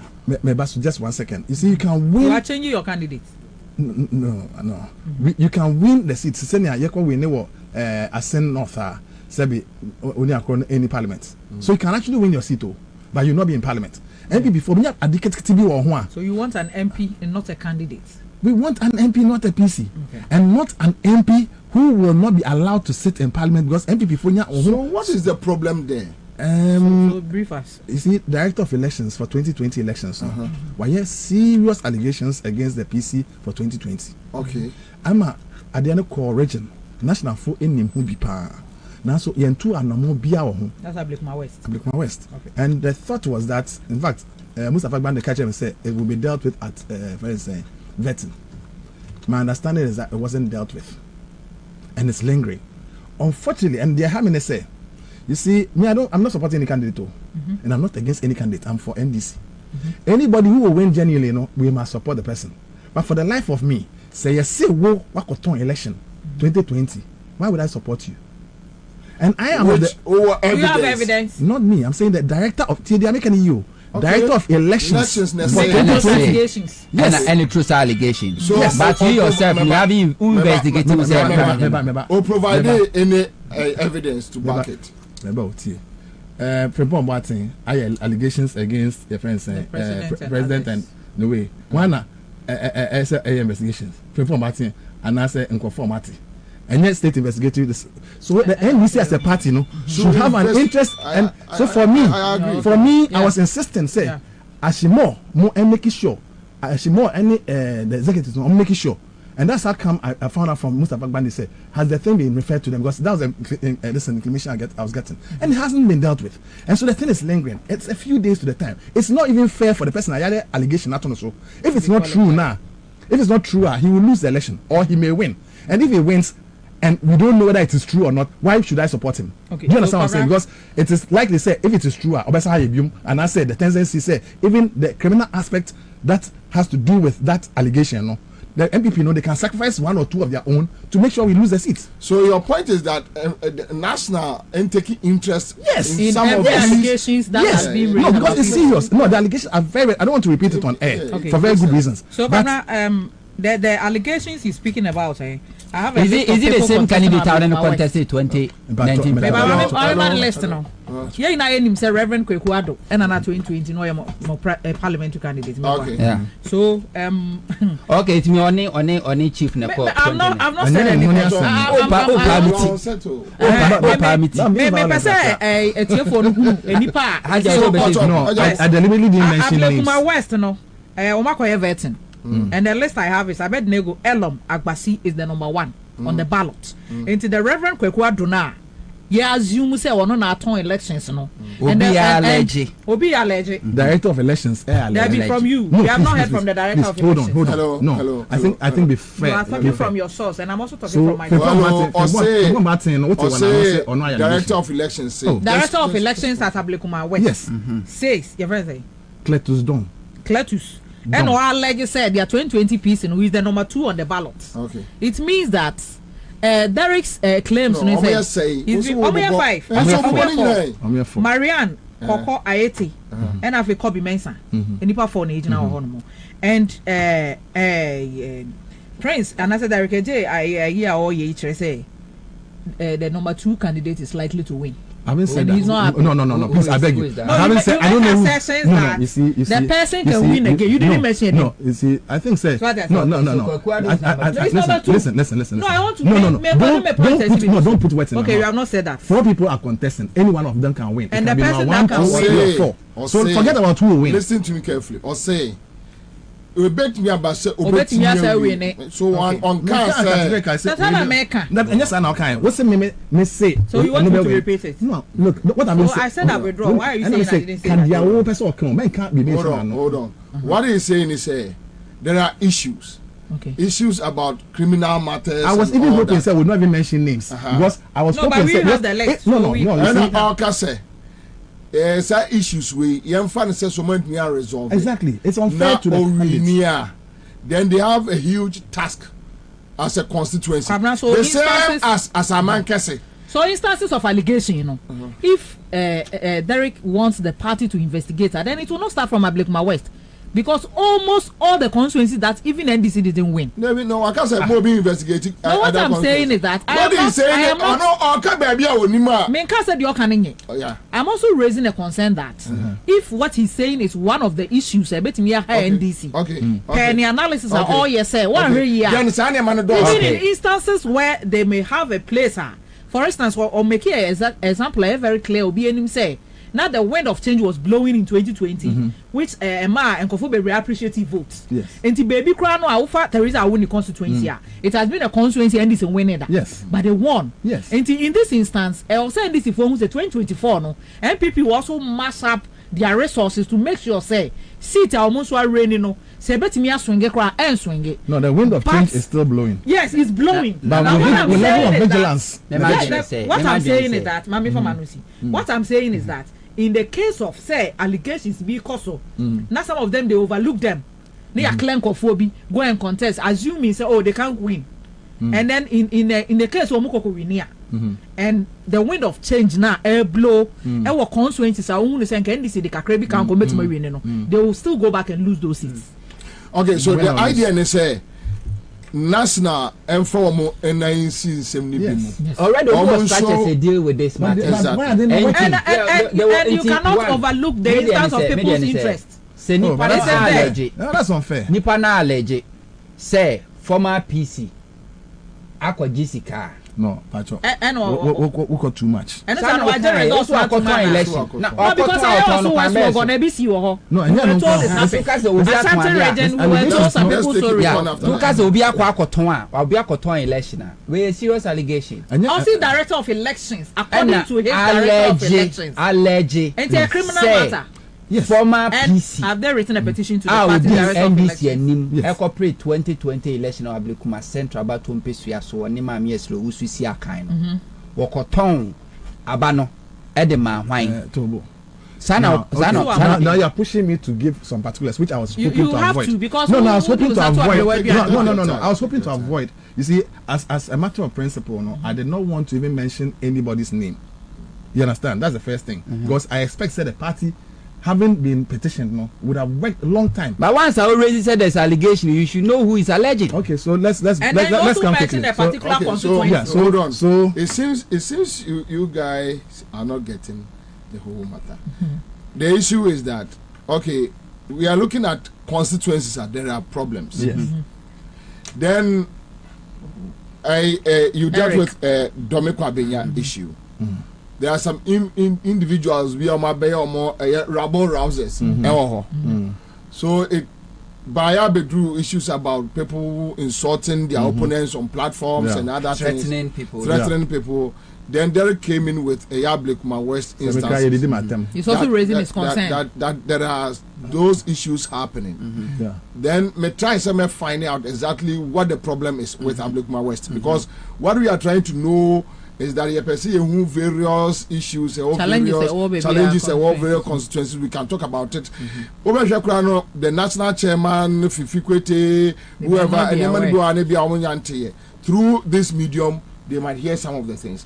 And we already say, baby, to say Ablekuma West. election director raising allegations issues against 2020 PC that the party needs to take interest in such issues. Very good. Or no only any position to determine whether it's true. But the PC is in the contest. True. Yes, they are not our case. It will be unfair for them not to investigate because it will be hanging over his head. As I'm say, this is a serious allegation. Say PCA more entrusted the party future in his hands, so only the party for 2020 election. Yes, what cotton. And yes, say. And to me, no, not you. Yes, say or say. Why say? What the money PC no 2020 PC no say. Prophet be say you can't mention who. Yes, okay, so thank you very much. Yango Fia pray. Yango Sunyane West. There are other issues at Sunyane West. Sunyane West and press conference and answer demonstration and right in Yango Sunyane West Yango share Anema Koso Sunyane West.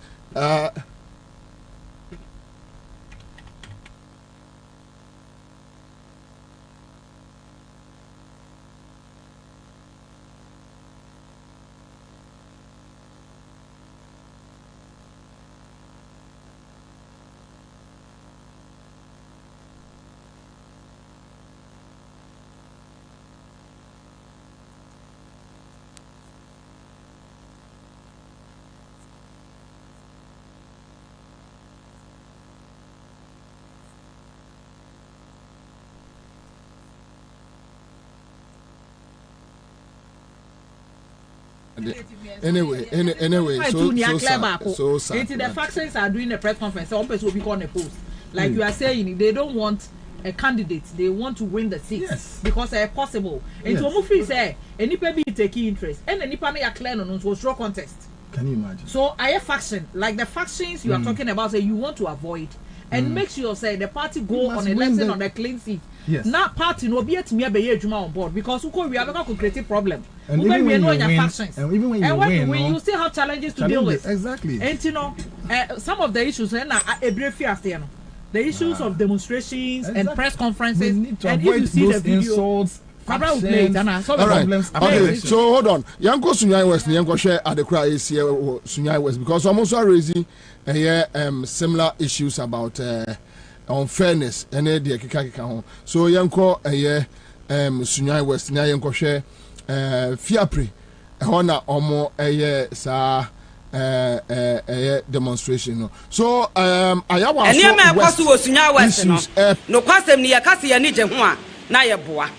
Yeni nya ho kra because ya to aba no obi contest obi a enka ye papa mahama enka nya de anka kwabradufo ene ayi beba be contest no eti e wase ye ba mu e ma sa nipa miensa no obi aye na adwuma na se wo mu ye wo madwuma no na ne obenya aba no ne ye de aba na ma no ye nyina ye de support be kwa akota sa nipa kro na chi na mom se wo ma amakwan ama sa miensa ne nyina ama am ya hu se we ne yeto abana ma ne dia ene Sunyai West ha de ye de abana de free we su kosi president so de enya de abano ye beto ye nto na mom ye papenes wo mu de letter abre no ene ma ekoso ye nhwehwe mu no ye hu se ye papa eko vetting committee na ade omo de bo na chi kire se omo disqualify na na so omo ka kire no e vetting committee a ye papa Mr. Fagbande na da no asema omo ka kire ne se eye nipa omo endorse no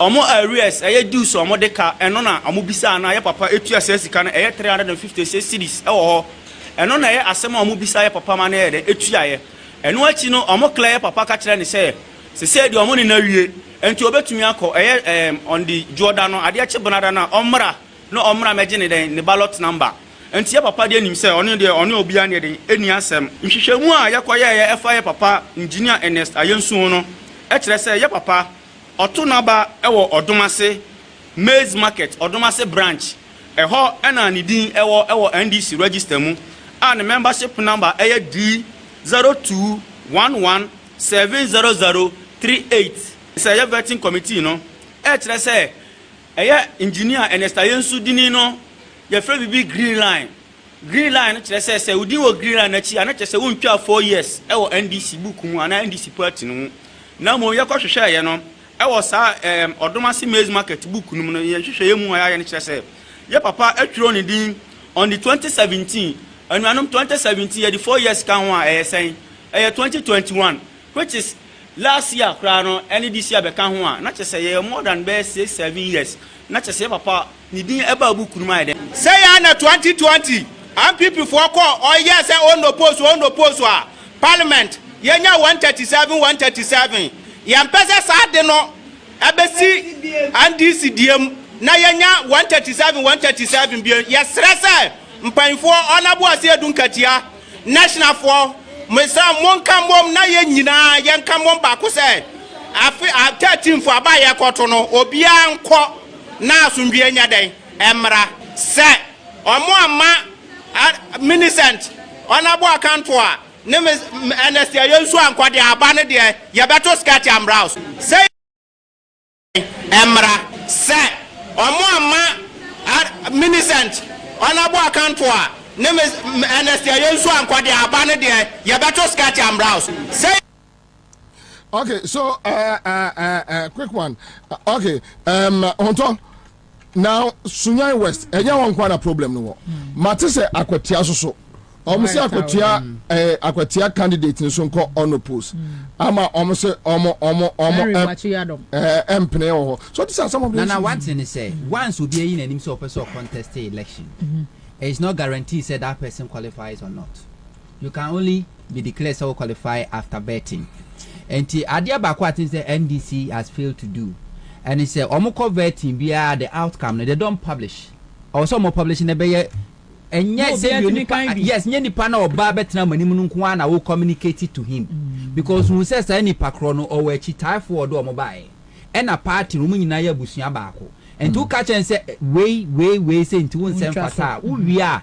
I was so what they are finance better that a vetting committee at Nasiano. You usually more ye, a dance ye, 1 year. Said ye bear sa only chrono and conquer country and the cheetah for say a quarry in your fast we me free mo save you ye time any and I see many but the party has failed to do that. Says I never mean about to speak one say one more na disqualified candidate no and the supporter and it could be said or more can true.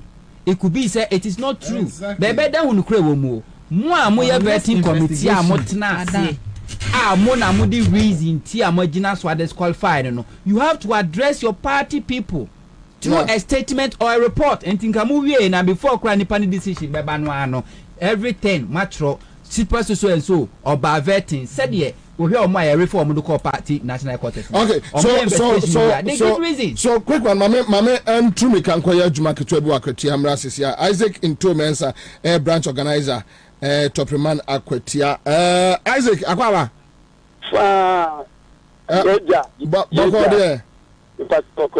Good. Isaac, tell us. At the end of the Aquatia, more rosy issues, Kakrebi, there. The Pacho, the Costa Aquatiano. The Pacho, the Costa Aquatia. And say, Akutia Constituency chairman, and Akutia sitting MP, Honorable Harin Wachiyadom. Now, almost for Kwan BC say, Honorable Asanka Poyoyo, Opesa Oba contested, almost for Kwan BC Homo contested. Almost at the last 4 years, and no more for so, more converting, almost 3 days to say on Franco campaign, or throw almost 1 week. 1 week, Roman farmer, no, almost 3 days in an over the Bamano. Not as idea with you, or now what the best support to fight with you. And not what the support to you, and now, you could be by it. You could be by this year, 4 years here, I do see you. Almost per se on the post view, I could check chairman, BB Moro per se or Monaco on the post view, or certificate bank executive also. And no more on the post. One more beyond contestobia. And now, on starting ASA Jumano, and other bus are empty side. All right, hold on. Which means we will support the other candidate, right? other candidates, you know. And which means support for him, you know, like say and I'm on telephone to and say you don't know. You just support somebody and it's like you are supporting the person blindly. And fake, you can't say fake. What I mean is so you have your support, right? Support to the and who supported the disqualifying no? Name is contest because your mama. No, hold on. So who supported the disqualified no, right? No.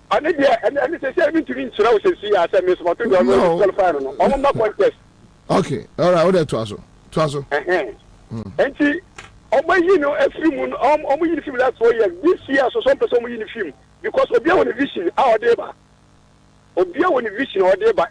And we have to make, and we have said, Omaka division, I said, because Oyanis in Nipa, Oyanis in Nipa, or also. But I got said, Kwatiaka constituencies now up on my putting on hold no.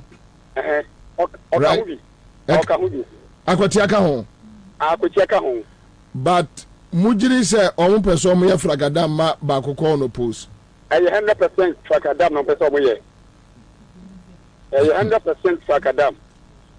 Because Baba Jama crampony dey buy no. Baba Jama ba 4 times e brand say na oba. Ama for contesting to 4 times no. Anabo ba fra nya bre contesting na be win wie no. Baba Jama be ye MP for 12 no. Anya be contesting no. Na how much more say Okoye do bia person for contesting. Hono yen tia here. The hono yen tia here. Honorable Trading Kwetia General Secretary. Office General Secretary about chairman of a contestation for support. Yami e ko contesting akama. Others are contesting others. Adentina wo dia ko tegwa ade o mo jefia. Inti o mo hwe na mo ma aduma no enya peaceful man. Ene ni se ganso no enya mayen. Ye kokko o ma no ko no post o very Makone the MPP at that Roman Abaya no nya wo in a sogunum in o wini ye.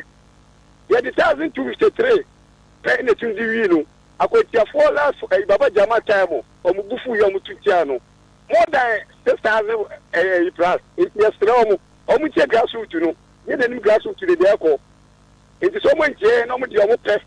Say o mo abaye no mo o ma be to ba 2024 no obi asin kan ma o. Okay. All right. Okay. So, Isaac, thank you. You're Tiwa Isaac Newton, and you're Tenin Kano. Bintu, so, Akwetia instances in America, Akwetia has also been put on hold.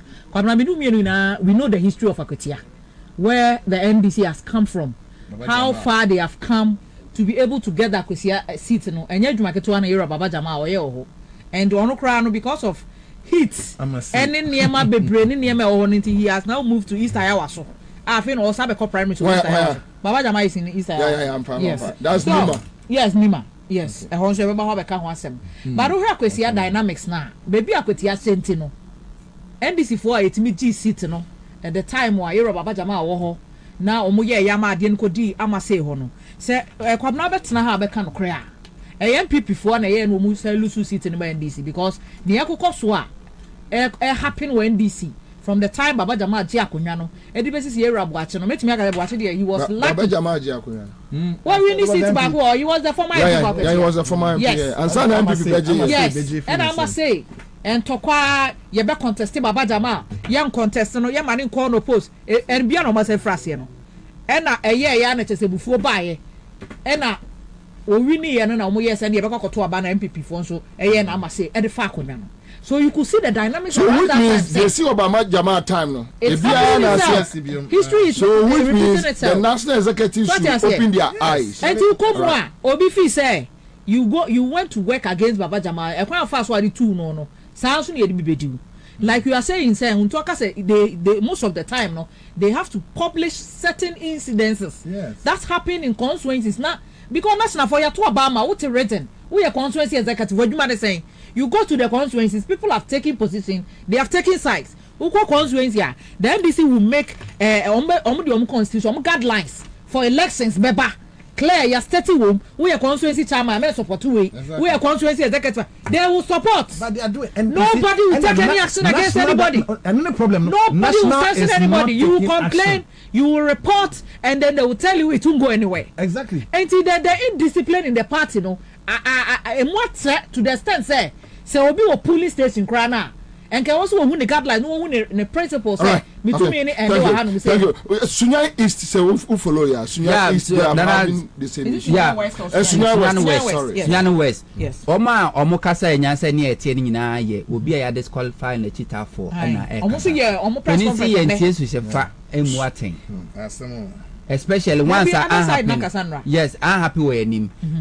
The obetimi yesi the okwa aten the oba aten na emu maten training na atentrodo de the ordinary nu kwetwa bi anyway party asuma nkrofo bi se mo na mo nkonkonko veti enti se vetting committee kwatena na mo veti obi area for you to give clearance wo qualify you give reasons. So nipa no qualify, you give reasons. Reasons no should not be made to only the person about perverting. Because ono no kono. Your uncle baby omo control so no mo failure. Omo kwa no makoka different thing. E dey acho mo parent. Until some terminal report beba. Enti terminal report na be kire omodem ba oboye. Enti I was say enti nkawe ye no ko mo kan. You know say we have a statement from the vetting committee omo vetting for signed by Nipa Simesi. Was state way party guidelines ni party constitution ni Nipa Simesi so say so adanse e chese won qualify any period. So we based on that and you now we should bisa obi bia or challenging that decision, but as we speak, there's nothing like that. Okay, so quick one, my man, go back to Eastern Region. Around David Kwame Tete, Eastern Regional Vice Chairman, or say or follow your discussions, no better, or put to clarity on some few issues. Chairman, Akwaba. Yeah, no, Bobie. Mpacho, quite a form. Yo, wait, me, in part, I could in particular. Yeah. A home poor moon. I was a bad person. You can say some consequences do or move holding on. And I could check out. I could tell them when they took the but several consequences, you have disqualified will be a person will be called unopposed near the Adriano. And yes, I'm not. Into my honor. Mama. So, and then I could hear is on hold. Yes, there are few issues they need to be sorted out. Like, can you mention one? No, I don't know. A party. A party, yeah.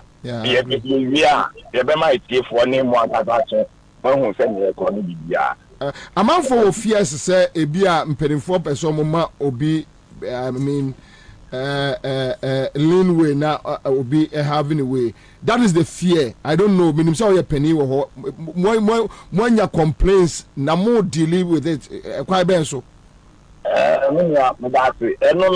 Once a banner say, Obia, or having way one way or the other. But passing on, you see, say, be prepared your age, my dear. In some name, say, yeah, you did to I'm a part, and you'll be a kind of matching. I put you for 1 month. Yes, to say, nay, yeah, Miss any Tibiano, you did drama with the actor. Matter, you say, you baby down some in Chasabeba. I'm a super. Ya mentally no Mate, yeah, that's baby. But I hope say the CMA I'ma say number GC to the free musem every Baba Jama. I hope some more share the same signals. That be yes now Emma a being that. Okay, all right. Yeah. Okay, all right, Chairman. Yeah, that's baby. Why? Yeah, that's a pa. Yami show. All right, David Kwame Tete. Okay, so PDA, David Tete, assurance Vice Chairman Eastern Regional DMI on the Aquatia City. I wish that all the regional chairmen and secretaries will give similar assurances across the country. And above all, the national chairman and the general secretary will give similar assurances and actually act. You see, failure to act, no, and the Emma and some echo. Now, ocean so a man so qua echo. And check not about to brenna as it's getting closer. will get hotter. Even press conferences that are avoidable. If from day one these issues have been dealt with, even some of these allegations, dating far back, they should have been dealt with like years ago. And some of the things also should not be entertained. Yes, sir. Victory some different kind of victory, because you need people to go all out to campaign, and then also vigilance on the day at the polling station and at the coalition center. Coalition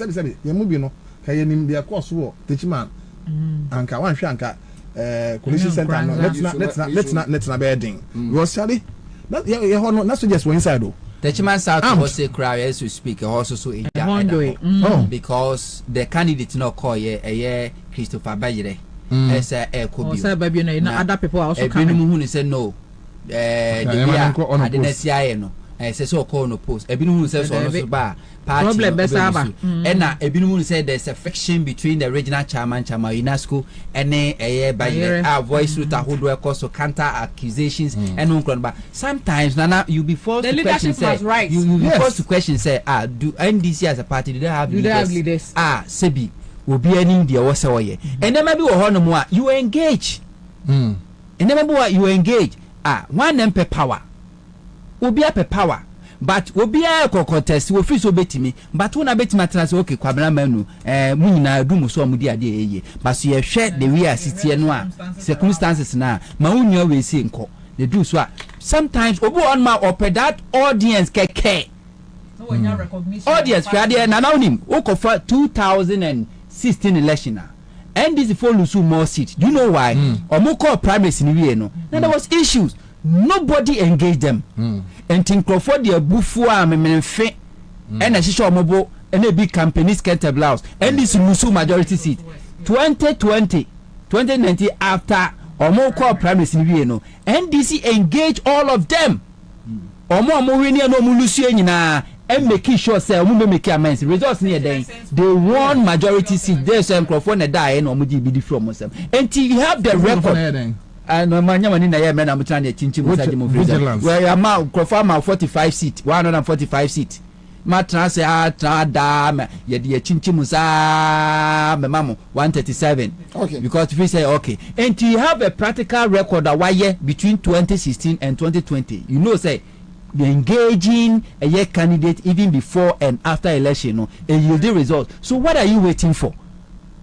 But constituency bakwana na pese ye hwe ye ukọ ebuakwa north JB Danko Edu no constituency ho o first constituency na records in 2004. Which constituency are you dealing with? No, I want 2004 MPP parliamentary candidate enya 62%, NDC enya 29. 2008 NPP candidate enya 59%, NDC enya 38. 2012 NPP enya 60%, NDC enya 39%. 2016 MPP nya 59, NDC nya 39. Bauko he 2020 election MPP nya 53%, NDC nya 46%. Okay. Na candidate omode no koye no the deal is Charles Dako Yeboa. And omode no koye. Ono so de no koye na say omo. Kan enough. And omode no koye. Minya delegate. The boy NDC minya delegate. Onya delegate what is omo elected so omode no koye. Now o say Kobio. But also so na hon sheda anwe. Situation like this, it is said Domi Kwabena. What do? You engage. A constituency where this Abuakwa North. And what situation to say Domi Kwabena? It is said Domi Kwabena because the one. But don't bet Majesty. They can win. Yes. Abuakwa North. They can win the seat. Maybe down question. Shade. Over 2004 election. MPP nya 62. 2008 omuna 59. 20 a year 12 omunya 60%. 2016 59%. 2020 omunya 53%. Until over 2004 ABC 2020 MPP vote lose massively, but NDC improve okore NDC 2004 omunya 29%. 2008 38%. 2012 39%. 2016 omunya 39%. 2020 omunya 46.8%. Wind of change. And that wind of change is still blowing. Yeah. So what do? You open your windows. Yes. Say a wind of change, you know, pass it through your room. So which means offer a Buakwa no. No far. They have similar issues like Dome Kwabena. Yes. The issue is not about any illegalities. No. The issue has to do with maybe chairman versus whoever. All right. So you engage. Yes. Onipa de won't mean ka say ye nyina ye wa cry fema. Ye nyina ye wa cry fema. Obi antimi ye madamfo. But we need to work together as a family for a collective good. So which means with those constituencies, no, the national executives to engage them, as you are saying, try to make sure, say, look, you don't need to be my friend for us to work. But we have a common agenda. We have a common goal. Let's achieve that one and move on. Yeah, we are whatever it is will be a qualifier. So we don't need to be friends. I think we need to pick on this constituencies one by one. Because Oma to say Oma candidate no be on one a very no boy your obvious choice. But Obi Nkasa contest in your contest here. But some engage here sometimes mutimi settle matter behind the scene. Not this resources are candidate in the use no. Obetimi reserve that resource and the energy. No, they are fighting the main battle. But I think in all this situation, no, the Council of Elders no so no, or pick information, they should come in and help the national executives. That look, you need various committees on the quiet. You'll be engaging, because Sanyama radio and yet party constitution will be a breach. They be candidate be asem breach here. Any problem. Yes, you recognize it. But to another for renge for national chairman, general secretary, will lead the way. And that was you see, but let us be realistic here. The national chairman across the country cannot do all. I'm not saying the national chairman. Yes, you mentioned. But the point is I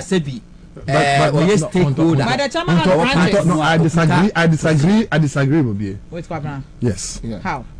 National chairman. The chairman has branches. No, national chairman. No, Nejumane Nejumane will be making. No, relax. Nejumane say Obama party no aba power. Yeah. Na say about 1,000 calls. The party no will not only come to power, but it be majority in parliament. If it means that it must happen, it must happen. Okay. If the general secretary is what it will take, it must happen. You talk about mamu. So move for party na Emma Bim. Kind of for you now, your future. Okay, so with Derek, what are you saying? Say, phone. We are crying more asotia. So you more asotia. Okay, so fine. There are other means. I think setting up a committee to look at these issues while the national chairman and secretary are doing the thing. But whichever way, which constituency? Obi Bebusa say NDC for more break. And wait, maybe they are doing it, but you bet me a year to the satisfaction a year pana. Last week I had a call, and you know what somebody told me. We all come from the Ashanti region, and we know the challenges of the NDC. Obi Kachere me say. And it is not the first time I'm witnessing this. Setre. NDC for you will be manning contested primaries. Primaries, so not the main election class or parliamentary candidates. 2020. 2020, they have to beg people to contest. So it still come back to the leadership that we are all discussing here. And you cannot blame only the national chairman or put every pressure on him. Because Benifosi Sebi. Nobody is blaming the national chairman. I am making my statement. I am not saying anybody is blaming him. I'm not accusing anybody. I'm making a statement that this person must have to do this. I'm building a point from a place your constituency executives. What are they doing? Because if it is a constituency and your candidates, I'm more contest here. I think all council will be interest. Anyway, you're fine. One thing is the issue no involve one constituency. The constituency executives are not the best people to settle the matter. I'm talking about such a where you don't have a candidate to people. Okay, the whole issue is when the party do a budget and they are taking it to Ashanti region, they take money to Setre. The delegate list that they provide when they go to Congress, those people they don't even get the number of delegates they protect that they are part of the party. The whole issue is going forward. I think party okay. They can just set up a committee to look at these things. Yeah, there are some few issues very delicate, like issues like Dome Kwabena Buakwano. I think I'm a semi constituency abano kra no omo ehwasam petition na year that yam toy. So constituency election. Say me kai no. It has nothing to do with party constitution. It has nothing to be personal interest. Personal interest. So if they have a committee to deal with those issues, while I know said the constitutionally based ones, no, they have committees they are dealing with. Even court cry a di court permit. Say out of court settlement arbitration. And yes, said Nipana de Oya and Renti Pina. Okay, so I'm out for the entrance of one as one punishing Nipa. Was it? Party in so say be a chairman be a tintin and a secretary be send me the candidate to NDC constitution and the party's interest near NDC constitution. There is another issue. Now there is a flyer be a echo round. Quick one. I don't think say me try say me nyaminia do for junior. Now me busano. Dr. Kwabena do for eba do for junior. Matese oko ewo ne constituency such a Afram Plains and ode ono ene John Mahama and I any flyer. Okay, so you the flyer not to your Facebook page. And I don't know more bet me I want to finish. More bet me I check here my no. Bet me I check here am I. So this is John Mahama and Dufo Jr. for such a Afram Plains. And the name is Dufo Jr. Papa and so air contested John Mahama. And that is where a strike ye movie. One was just a minute. Yeah, Mahu a year Kwabena do for. But do you think I doubt it. Me who flyer no. The me who and it's a Facebook mu here one more campaign social media activities for year do for. I shall say a fake. I'm say fake. But now easy way it could be a trap. Into one thing. Mama Diana and Abomadias was Abeka do for junior. Nebusan no I'm making so fake.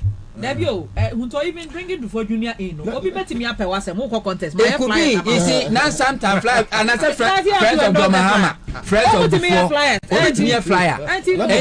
My name no make clear. So there be man do say Mahama. Mahama is not a good candidate. No make clear. Oh make clear on the keke. Okay. Obana so make clear so that's it. I'm not the issue of flyers. Oh, we didn't parliamentary. And I know as I was watching some people almost supporting Mubarak. And I will flyer be on my yard. They have putting your mama at one side, putting the 4 day, and flyer no my no de Mubarak at tobacco so. And I'm the 4 tobacco so no me see don't get the attention. And posters no ma posty. And to me was a guy back coach on work I said this flyer and I poster now my and it is not logic because he didn't get your contest every.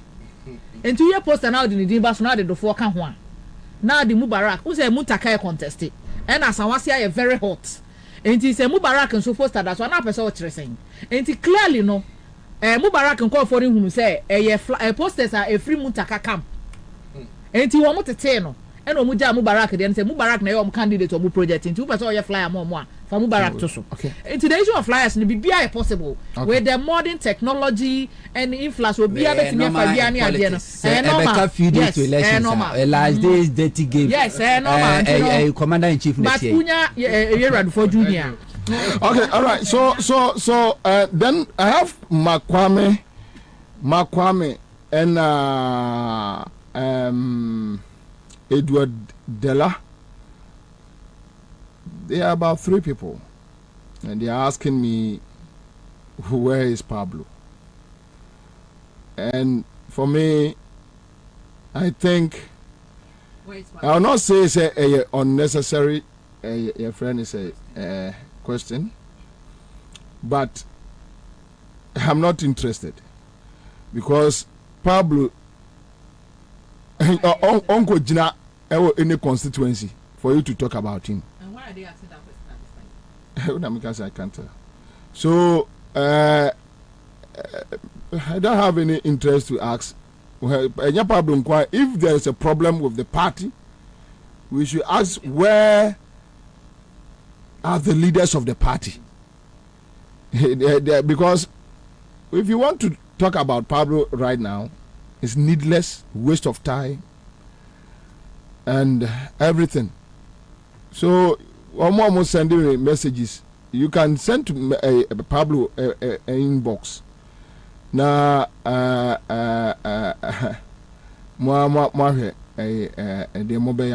but I'm not interested. Okay, so PDA. Yes, sir. On la issues and ni latte ekasai. Unfortunately, we have just about 4 minutes to go, and if you say no, my next line of action saying ni global ekasai. Oh, okay, that's Ni Odoi Glover. Yeah, Oscar. Okay. I'm president of Coalition of La Associations. Yeah. And now on associations be more frame whilst was in the studio me kasai. On no MPP Penimpa. In fact, he actually stood on the ticket of MPP. Really? Yes. For Parliamentary, I see. Yes. Now, in fact, Kola no time na NDC was no. Na president no so NDC nipa. Okay. Amu demonstration against here 2016 my lose abari ya. Nti se emena dania therefore the eba yensa asema enye NDC MPP. Na la general hostel no yama omo 1 week se president ne health minister ne nkofo maka no ma nye ho hwea ya ebe si ade. That's the first point. Yes. Okay. Then trade fair no or master ti twitwa asase no and na omututu from really the guarantee na ekoso ho aye ni because yente na abakosam say gold be or la but e bia na e bi wo honte omutwitwa asase ne ton ana because uja ne sa omutwitwa asase no na mo media for some more camera mon ko ho no ana make no say me ma no enya dance e bi na ka wo ya ye me no nti wo aye media ni no me mfa ma no enka asem no mo de camera no kwa bo say ye twitwa asase me busa se link tiana menene edi nko busa na asem bi ojina so akwabra na se esre be sia emfiri kusie ba no exactly that's all she got esre ebe sia emfiri kusie ba no but kusie ba baka ese be ka so ma me na ye se esre be sia exactly kusie ba on kada but okko sisi a won se na civil aviation omotwitwa no the same thing na ekoso ho and when civil aviation they edru sisi a was eba apa minister for lands or si onim ho hwe ono aka the lands na asha wonsa o the lands na asha wonsa and now wo nkofo twitwa land na eton anasa omusi adan waso wonim nkofo no and natives she on or break the things down. Oh yeah, be hu bibi enche in fact from friends general store no yeah but all right, thank you. Trade fair to friends countermeasures. Okay, all right, so that's it. These are issues about the lands, but we will have more time to deal with it extensively. Military cemetery. All right, so we have time and discuss all this. Africa Gardens, Ghana for Africa Gardens, Suman, Sunday pork buffet, any ice cold beer, a man from Emenumbi.